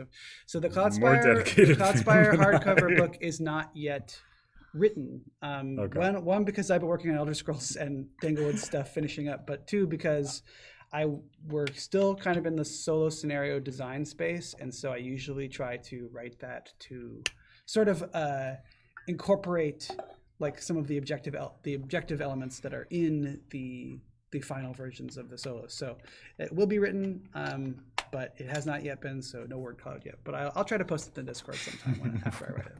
It's nice to know that somebody was interested in that. So. Yeah, Dave is. It looks like that's it for questions, and that's lining up pretty close. Yeah. Does campaign just mean like the life of the character you build? I'm not fully understanding the 3-session max out. There is a 3-session max. Yeah. Like you will play session 1, whatever you want. Yep. Session 2, you will get directed to what your options are. Session 3 is the end. Yeah, and then that character's retired. You can build a new character that's exactly the same character if you really like them, but you will have a perfect character by end of session 3. Yeah. Most like I think you'd have to be really limping to the finish line on every playthrough if you don't have the ultimate character you want by the end of session 3, because give you a lot of experience to get those adrenal boosts to build a character quick, but also by end of session 3, that's going to be the end of that character. Yep. Again, if people really, really want more, like we've talked about, like, is there a way to like do a new game plus type thing in a future expansion? But right now it's just the main. You get to keep all your items from the past game. The enemies are chunkier. You can romance Deslandra, easier. Easier. It's already an option. All right, that is all the questions, and now we are at 1. So we're going to wrap up. I don't know when the next one of these is going to be. As I said, I'm at Gen Con and then QuakeCon, and I'm running these things, so not for a few weeks. But we will be back for the next part of this and more in general in like 3+ weeks. So thanks for tuning in. Watch your socials or whatever if you want to be alerted, or subscribe to this channel. We hit 11K subs. That's awesome. That's so many. That's like a lot more than it was like a month ago. Where's our YouTube little? Yeah, pop it up, Amanda. On the spot, please. No, I was throw saying that like up. our YouTube, like our little our plaque? trophy thing that they give Oh, us for yeah, 11,000. for 11,000. Yeah, they have one specifically for 11,000. You will not see us at Essen. I'm sorry. You'll see us there next year, but this year we're only Chesney's going to be at Essen. So if you can track down Andrew Chesney, he is the other Andrew with tall and glasses. He speaks different than I do, though. A little more like this. How I would. He would love to. I know he would. All right. I gotta go. Yeah. Goodbye. All right. Goodbye. Bye, guys. Have a good